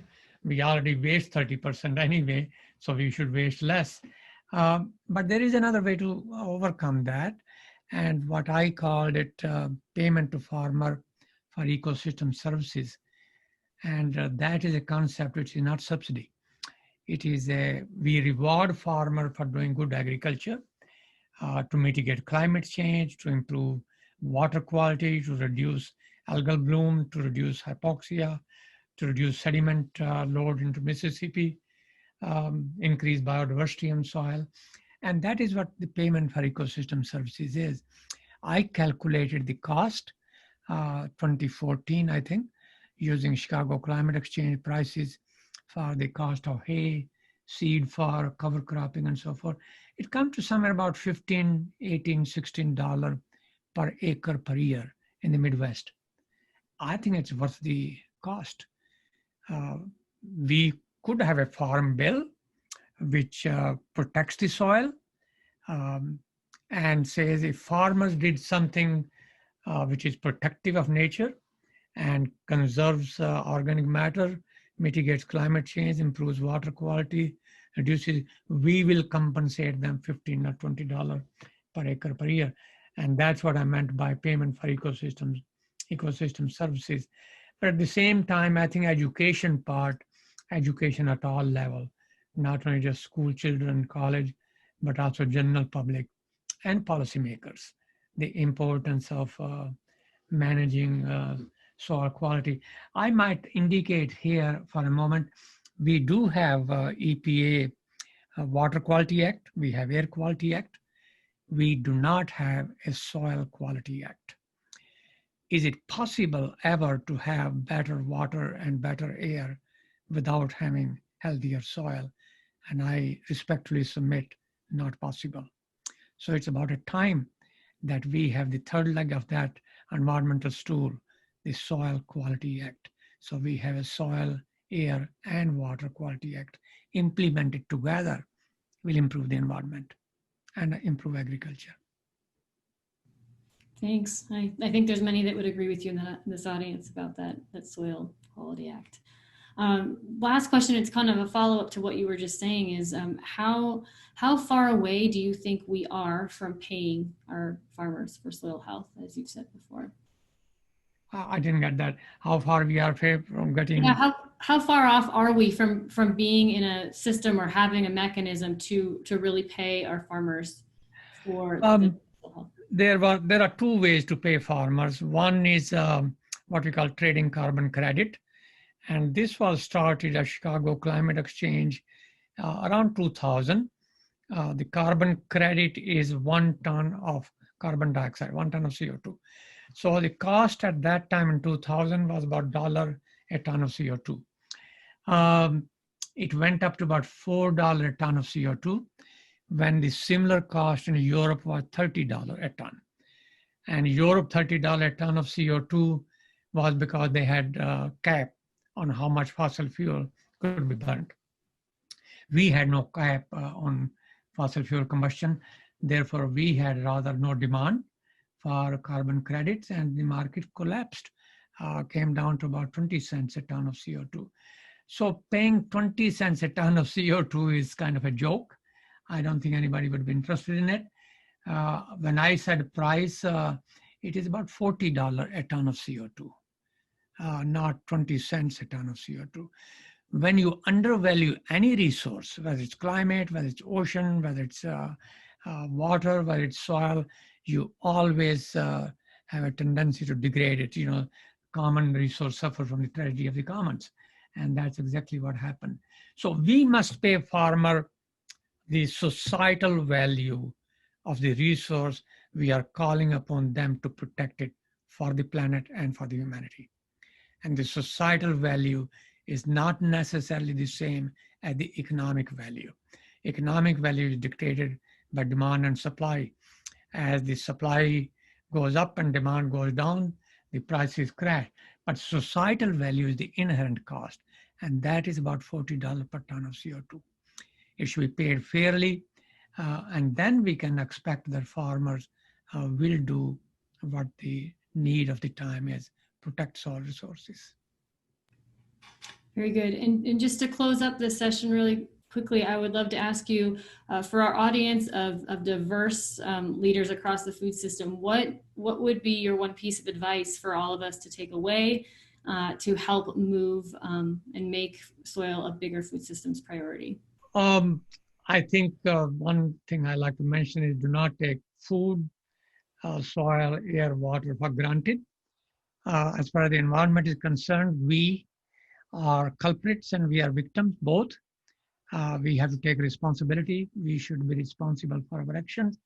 Even if we do a little bit towards saving the environment, multiply by 7.8 billion people globally, that can really make a major impact. So education of the general public, understanding soil resources.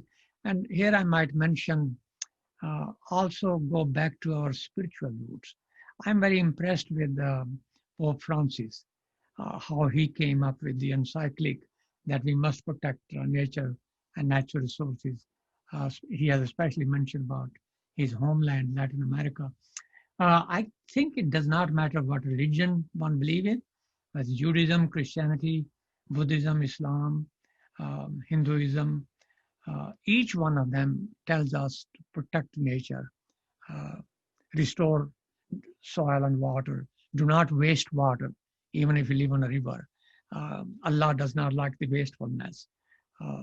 Three things, water, air, and soil, are the nature. We must protect them.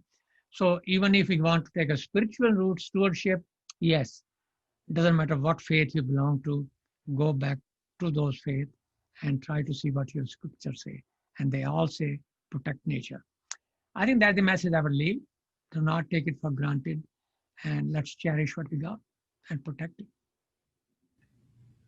Dr. Lal, thank you so much. It's always so inspiring to listen to your words and talking about soil health. So thank you for joining us today.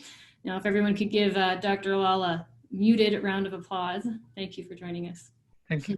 Thank you for having me. Anyways, we are going to move right along. I hope you enjoyed the last connections that you made, but we're going to get into our keynote presentation, which honest to goodness, it wasn't on purpose, but I just ended up in a networking room with our keynoter, so that was fun for me. Today we have Allison Kopf with us. She is the founder and CEO of Artemis Ag, the leading agricultural technology platform serving the fruit, vegetable, floriculture, cannabis, and hemp industries. In 2019, Allison was named to the Forbes list of 30 under 30, which is a pretty prestigious recognition and pretty awesome. But I'm going to be honest, I've known her longer. I don't know if she remembers, but because I've been doing conferences for quite a while. But the reason I chose Allison to be a keynote for our event today is because I have watched her emerge as an ag tech leader over the last 5 years. And I really think in many ways she just exemplifies leadership. She has launched an extremely successful technology company. She is innovative in her thinking, and even more important to me is that she has worked to lift up other leaders while she's been on her own journey to leadership. And that I think is just awesome. So she's with us today to answer questions afterwards, but we're going to watch a brief pre-recorded keynote first.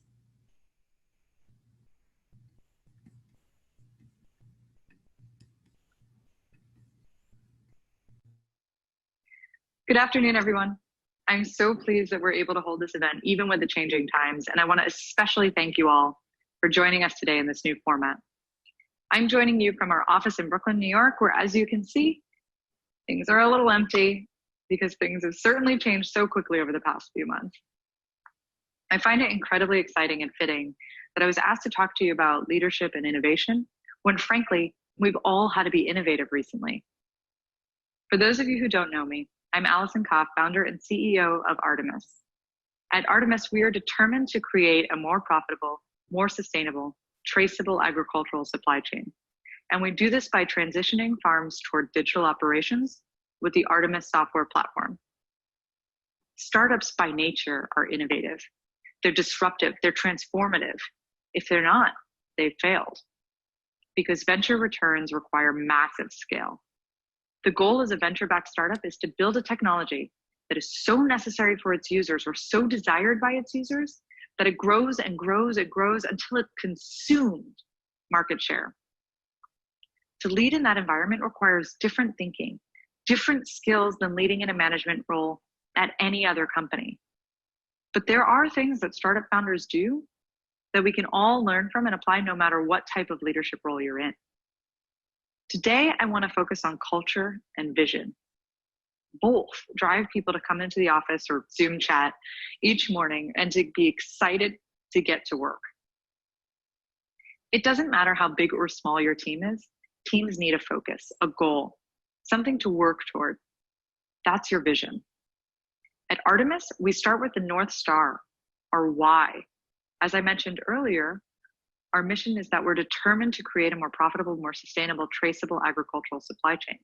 And more, we work to strengthen health and safety standards and practices across countries and continents. We believe that no one should ever get sick from consuming plants. Farmers should make a good living. Farm workers should be treated with dignity. And profitability is the key to scaling our agricultural system. Data informs us, but people inspire us. It might be easy to craft this. Your company might even already have a mission statement. It also might be incredibly difficult if you're creating your mission from scratch or trying to create one for your division or your group. It's often more difficult than you think to pinpoint exactly what it is you stand for. It's even more difficult if you're an innovation-led leader. Earlier, I mentioned the goal of venture-backed startups is to grow quickly. But if you're growing fast, things are going to change on a day-to-day basis, and that's okay. As leaders, we have to allow flexibility to pivot on a regular basis.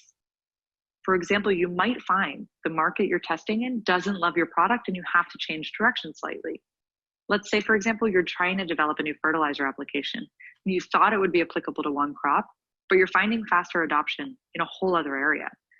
In any other company, you might be able to focus on both.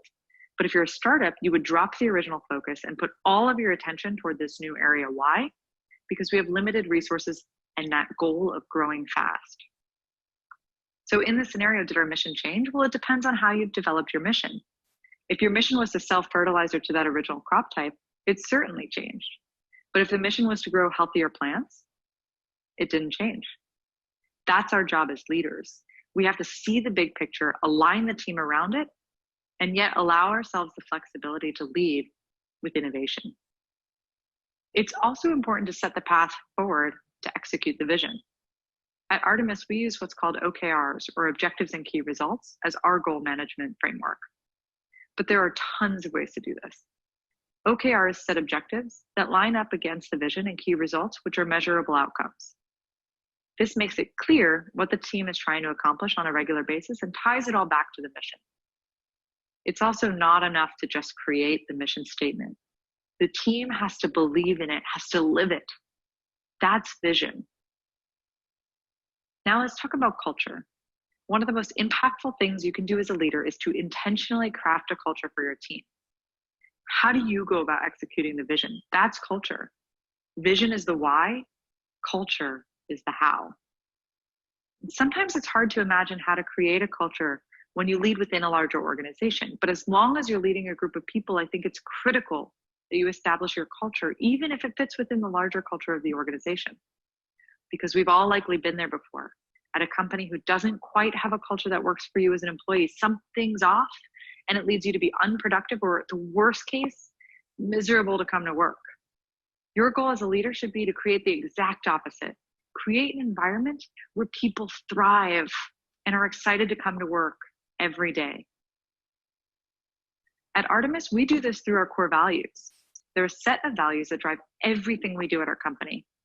And we created our core values from the bottom up, not the top down. They were created by our team, not me. And it's an exercise I always recommend to leaders. Sit down with your team or Zoom or Hangouts or whatever it is and find out what matters to them, what motivates them. Why do they come to work for you, for the company each day? Then distill that information into values, which can be a set of beliefs or can be more operational about how you run the team. They should be short enough and few enough in number, though, that the team can remember them, and they should be reinforced on a regular basis. We actually do performance reviews using our core values, and we also mention examples of how employees led by our core values on a weekly meeting, on our weekly basis at our all-hands team meetings. We even hire and fire using core values. It ultimately holds us accountable to them and makes it so that they're not just platitudes on a wall, but instead they're real. We have 5 core values at Artemis. 1, we default to curiosity. We align around solutions, not consensus. We trust and respect each other. We're a team, not a family. We value ethics in building our company and platform. By setting core values, we steer what the day-to-day is going to be like at our company and who we're trying to hire. We're curious problem solvers. We value diversity in thought. We have a goal of winning, but respect time boundaries. And we're intentional about the impact that we have on the world. Now, this, of course, doesn't work for everyone. Folks who excel in areas with stricter guidance for performance or more hands-on management, micromanagement style, won't do well at Artemis. On the flip side, folks who want autonomy and work hard to find the right path forward will. If innovation is going to be at the heart of your business, it's critical that you create an environment that fosters and rewards innovation. Culture is how you do that. I've worked with a few large ag corporations on internal innovation programs, and one of the things that comes up time and time again is how can bigger companies help borrow from startups to train a new crop of internal leaders focused on innovation? And often it comes down to founder traits. What makes a startup founder successful? Well, founders have to have grit. They have to be incapable of complacency and somewhat irrationally confident in themselves. To build a business to successful venture scale business, founders have to see the big picture and get it to where it grows so big that it can make a dent in the universe. And on top of that, they have to propel it forward across every hurdle to ensure that it does just that. Founders also need to have the ability to handle stress productively. You have to get comfortable running into brick walls on a daily basis and thrive in high-risk situations. There's also always a spectrum of how these traits relates to each other. Take persistence and experimentation. If you're persistent but not experimenting, you're likely to be stubborn when it comes to choosing paths and potentially keep going down paths even when they're not the right one. If you're experimenting but not persistent, you're probably that person who never finishes projects. And believe me, I know a lot of people in that bucket. I mean, if you're both persistent and experimenting, you might make a great founder. It's all about balance. If you're a company executive and thinking to yourself, I'd like to do this, I'd love to help more of our leaders think this way and have our next generation of leaders think more like startup founders, the key comes back to vision and culture. Are the incentives aligned to create a culture where these traits are valued and rewarded? Oftentimes, that starting point is where we get stuck. Leaders choose to run startups because their risk tolerance is high and they thrive in those high risk, high reward situations. At bigger companies, there's far more incentive to avoid risk, to climb the ladder, to meet revenue or product goals continuously, which is a different incentive. Not bad, just different. Companies have to adjust the incentives and culture to help nourish more of that risk appetite. It's so critical that we look toward the next decade or two rather than solving immediate challenges only. Innovation for now creates step change. Innovation for the future is transformational. Now, as entrepreneurs, we see the world differently. We see a changed future as a result of whatever it is that we're building. Innovation has to solve tomorrow's problems, not just today's. We often think about this with digital innovation. Right now, every agriculture company has a strategy around digital or is forming one.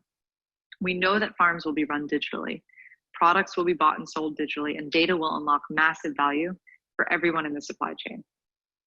However, we're also still very early in the arc of digital transformation in agriculture. Companies who win will be thinking about how to leapfrog technology. And to do that, they will need leaders who are not just forward thinking, but also motivated to take risks. If you're an aspiring agricultural leader, I encourage you to do that, to take risks, to dream bigger, to think about tomorrow's biggest challenges, and to build products to solve them. Build where you are or start new businesses, new companies, because more innovation is a good thing for the agriculture industry. We need more leaders who lead with innovation. To do that, start with vision and culture. Build teams who align with what you're trying to do, and don't be afraid to fail. Thank you.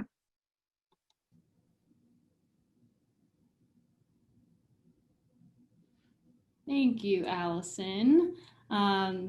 Great leadership insights. And now I'd like to take a few questions for Allison right now. We've had one come in and I have a couple myself, but if you have any questions, please put them in the chat box. And I think the first question is really kind of probably a clarification of what kind of technology you guys are doing. So Myra asks, what is the primary type of tech you utilize and how does it work with agricultural players? Yeah, thanks, Myra. So we're a software company. We sell what's called a cultivation management platform. What we look at is the operational management of the farm from seed to harvest. So anything that the cultivation team in particular would be doing on the farm is going to now be managed in our software. So that's production planning, it's labor planning, it might be tracking metrics related to pest scouting or disease tracking, but anything that would be tied to the business of operating a farm runs in our system. And we particularly work with a lot of specialty crop growers. So we work with a lot of vine crops, tomatoes, cucumbers, peppers, leafy greens, controlled environment ag, so more on the specialty side. Thanks. And if you guys have any more technical or ag related questions for Allison, please shoot them over.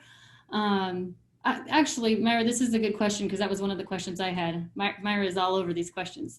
So thank you, Myra. She says, I'm curious of your thoughts. How do you balance risk taking with Black people and people of color, other marginalized communities who are underrepresented in agriculture but have less resources?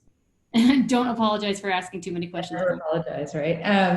Yeah, so another great question.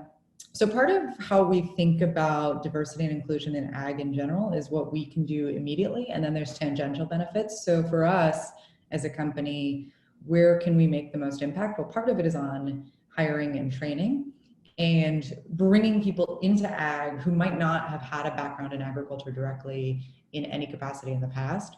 And that's because of this new field of technology. So we can pull people in who might have engineering experience, who might have data science experience, who might have just pure sales or customer support experience, and introduce them to ag for the first time. And that's actually resulted in about 50% of our staff today, but also over the history of our company, have come from ag, and then the other 50% are brand new to ag in some way, shape, or form. And that's one of the great ways that if you philosophically believe in diversity and inclusion, you can start to actually do that. You can start to bring in diverse thought, diverse leadership, and train so that this next generation of leaders is a more diverse background. So that's important to us. We have internally a diversity and inclusion committee that focuses on both hiring practices as well as training practices, as well as just general things. We do regular pay gap audits, for example, to make sure that everybody's paid at equity.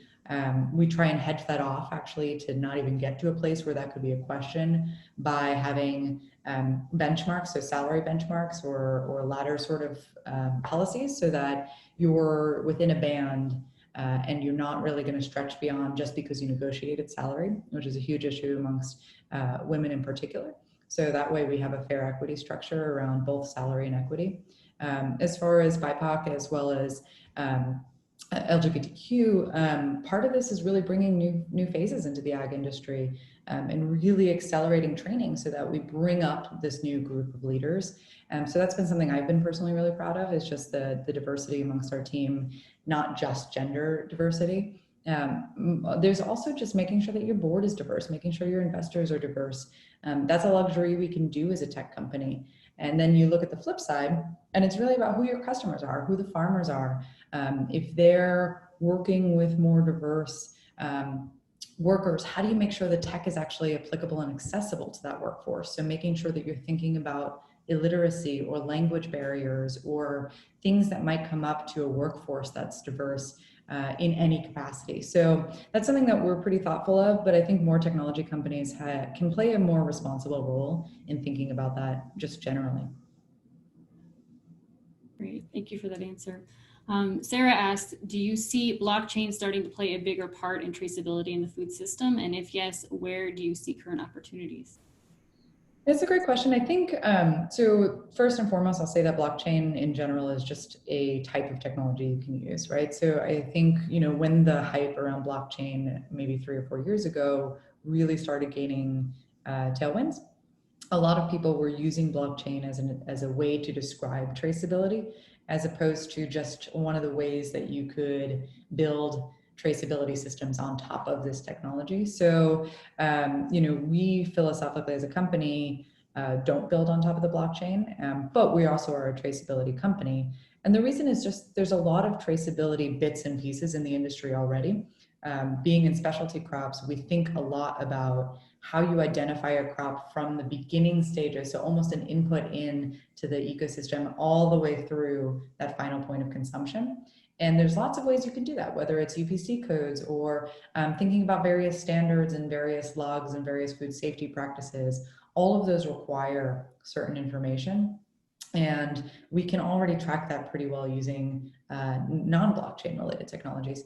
Blockchain does introduce different benefits though, and there are a lot of companies that are trying to utilize the blockchain for that specific challenge of getting that information in a more trust-oriented way.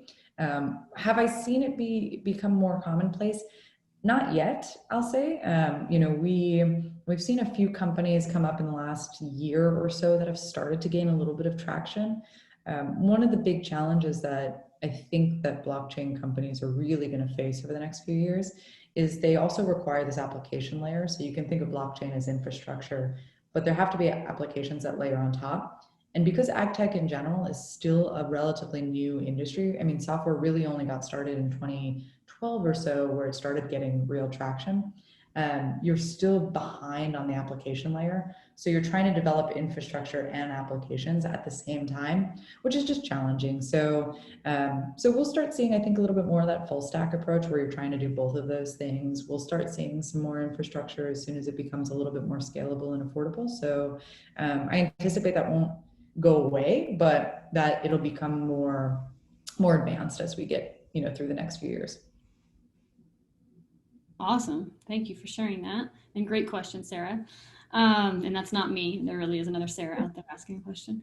So lastly, I'm going to pull it back to this kind of leadership concept because I've met a few people in both today's program and yesterday's program who are in a position where they're kind of like an army of one, where they're working to organize outside stakeholders to come together and work towards a mission or a team goal, but it's all kind of external to their little business. Do you have any advice on how to lead in some of the ways that you told us about today, but bringing different stakeholders into the picture? Yeah, I think part of it really is around this idea of vision and culture still. It doesn't matter how many people you are. You can be a team of one and still have the direction of where you're going and what you're trying to build and how you're trying to do it. I think the third layer, though, is how you communicate that and how you communicate it often to all of those stakeholders to get their buy-in and bring them into the fold as well. So we do this often as a technology company. One of the elements of our technology is platform, which means that we can actually connect to other things, which means that we have a lot of technology partners as well who come into our ecosystem to help connect with the farmers so that they get this really full picture. And so, for us to choose partners, it's also about finding people who fit in well with your organization and with your culture and what you're trying to build.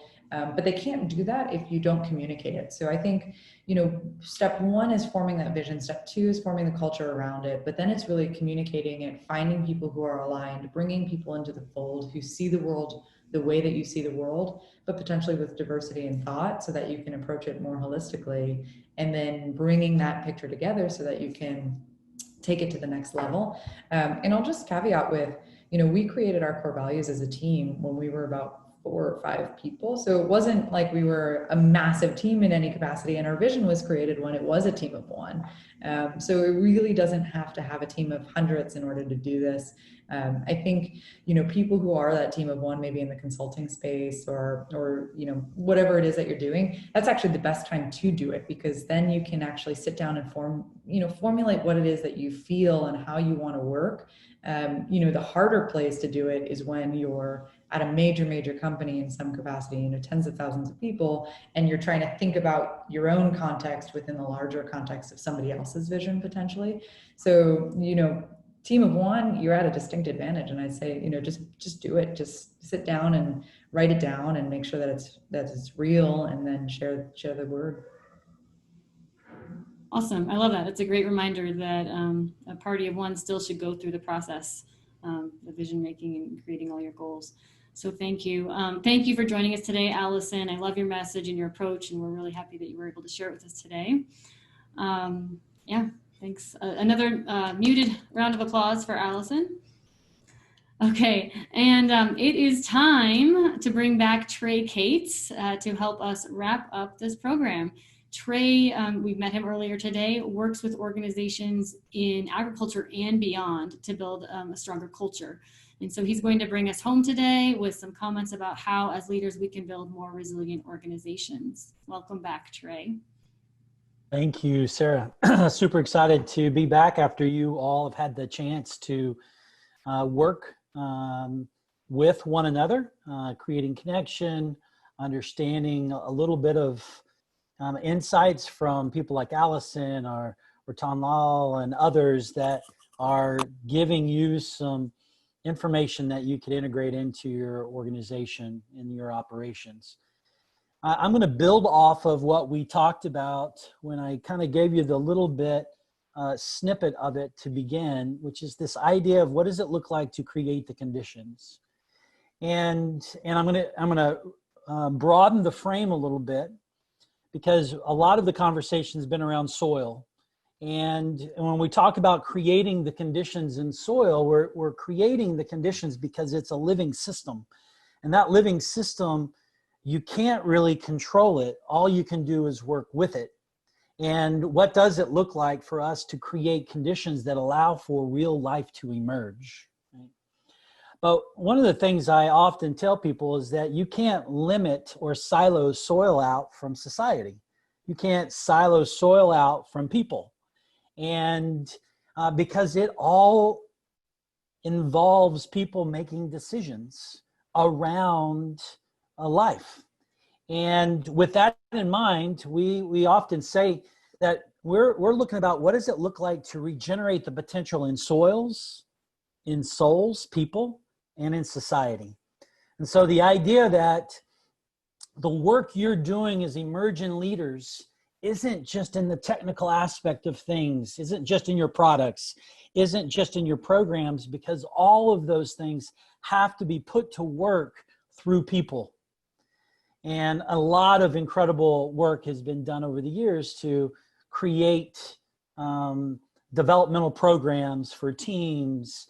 But one of the things I'm going to encourage you guys to think about today as emerging leaders in the context of your organizations and teams is the idea that maybe your role is more about creating conditions so that people can emerge in a way that can then serve your clients or the work that you're really looking to do.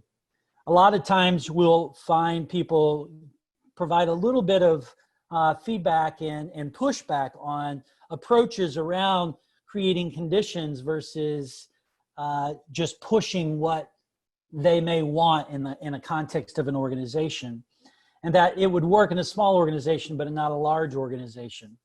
I'm going to read one quote that I think really starts to sum up a little bit of the idea of what we're talking about.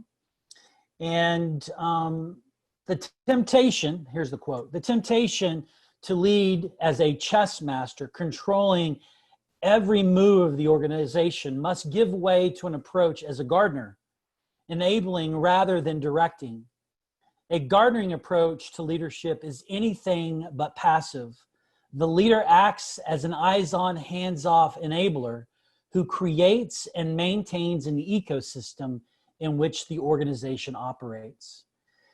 You know, most people would say, well, yeah, that's an incredible quote. Who did that come from? Some small entrepreneur organization? No, that came from General Stanley McChrystal, who led the effort of the war in Afghanistan and Iraq. So one of the largest organizations in the world who is looking to try to find ways to enable his strategy recognized that the best thing he could do instead of dictate is enable. And I think that that's one of the most important things that we could be doing as emerging leaders in lots of different organizations around projects, and especially in the food and ag industry. Soil, creating the conditions for health in the soil, we know creates nutritious food that will fill our communities with the energy necessary to actually do the work that we all want to do. But it's an enabling process. So what does it look like to enable? What does it look like to create the conditions? I think you begin with asking the question, what does it look like for me to create energy in the system? You know, you cannot create nutritious foods without a very direct input from the sun, right? So that energy flow that comes, that photosynthetic process enables growth within the system. And I believe that we've got to do the same thing in social institutions and organizations and teams.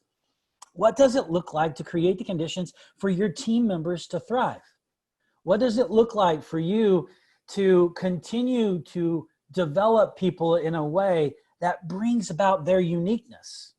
The worst thing we could possibly do in an organization is to commoditize everybody, commoditize roles, commoditize processes. All of those things are meant to be designed within the context that you're operating. So as Allison said, understanding that context becomes really important in terms of how then you make decisions. I would say context is everything. And then next to context is creating those conditions that allow for you to make decisions that are relevant to the people that you are with. That will change their engagement. Gallup's come out with some incredible stats. You know, $500 billion of lost productivity every year just in the US because of disengagement. Disengagement is a symptom of the unhealthiness of most organizations. So if we're thinking about creating conditions, disengagement shows us that we're not creating the right conditions. The next thing we talk about is this idea of nutrients. Within soil, we're talking about really cycling minerals as a part of creating conditions for health. In organizations, think about what are the nutrients in organizations. It's actually how we process information. It's how we take in information, how we understand it, how we integrate it, how we gain insights from other aspects of the organization or outside the organization. But the thing that I've noticed that actually gets in the way of us creating health in an organization is nothing is given permission to die. I mean, think about it. From some of our habits to some ideas that started with a founder and are no longer serving the organization. What does it look like for us to embrace a life cycle, birth, growth, death, and decay in our organizations with ideas and decisions in mind, which is some things just need to die to give room for new birth, just like the soil. We need death to create the conditions for life. And so just like in organizations, I think some of the things that we think, our mindsets, our behaviors, and even our practices, some of those things just need to die, to be set aside, but set aside with integrating it into creating the conditions so that we can birth new life. And that new life is what we want to continue to exchange in an organization or across our ecosystem. That new life is what gives us the energy to be able to work as hard as we possibly can, to be able to create the impact that we want to see happen in the world. And those things are creating the conditions. So when we think about, that energy, and we think about the nutrients that need to exist in information or in the organization, we also then think about, so what does it look like to create the right kind of connection within the organization? The thing that destroys organizations the most is siloing information and the lack of flow that happens across teams or within teams or across the entire ecosystem. What does it look like to integrate your customers, your suppliers into a conversation to enable your purpose within your organization? Unfortunately, a lot of those relationships are transactional. And then the last thing that we see is in creating those conditions that you need to have to create health, is diversity. And we see it in the ecosystems around us, right? The more diversity there is, the more resilience there are. So when we talk about building resilient operations, the only way you build resilience is through health. And all living systems are measured by health. Now, in contrast to that, we can think about a mechanistic system or a machine. How do you measure a mechanistic system or an industrialized system? Actually, you measure it through productivity and efficiency. Now, unfortunately, we all know what it looks like when productivity efficiency happens at the expense of the health of the system. So we also say it's important that health is the basis by which we make decisions to enable the conditions so that we create the abundance that we want. And abundance doesn't come at the expense of health. It comes with it. It's enhanced by it. And so it becomes important, it becomes an imperative that emerging leaders embrace a philosophy, a concept, a practicality that's about creating conditions for health with a diversity of perspectives and thoughts from cultures and races and beliefs and religions, so that we can create those conditions to want to see abundance in ways that's far greater than what we've seen up to this point. And yes, some of this is aspirational, but it is how we should be operating and how we should be designing, because in a living system, the only thing we can be managing is the health of that system and participating and working with. Productivity and efficiency are outcomes of the system. When we begin to force it on that system without health, we then expense health as a part of the process. And we've seen that. And there's a reason why there is so much initiative to focus on the health of the soil. What does it look like to focus on the health of that soul, that person in your organization? And to take it one step further, which I really believe is the responsibility of all of us is bringing that health into our societies. You know, we see the unit of measure that we want to work with in supporting this is the institutions of organizations and businesses and NGOs and government, who are all saying we've got to rethink how we do what we do to create the conditions for health, to create the abundance we want in all our communities. And what a better way to do that to starting with a soil that produces nutrient-rich food, that create energy in us as we eat that food so that we can bring our best into the world that we're working in. You know, when we think about the power of all this, it is the disconnect of treating something like a machine that's living, that's breathing, and that creates the life that we all want and desire. So when you think about your organizations, I hope the reframe today for you and the opportunity for your communities is that you see it through the eyes of life. And that what resilience is a recurring outcome of a design that's focused on that life in the system. And that creating the conditions is not about dictation. It's not about push. It's not about pull. It's about the enabling that life that exists so that you can produce that which we all want to produce, which is the abundance that we want to see in the system. And that means you can have growth. That means you should have profitability.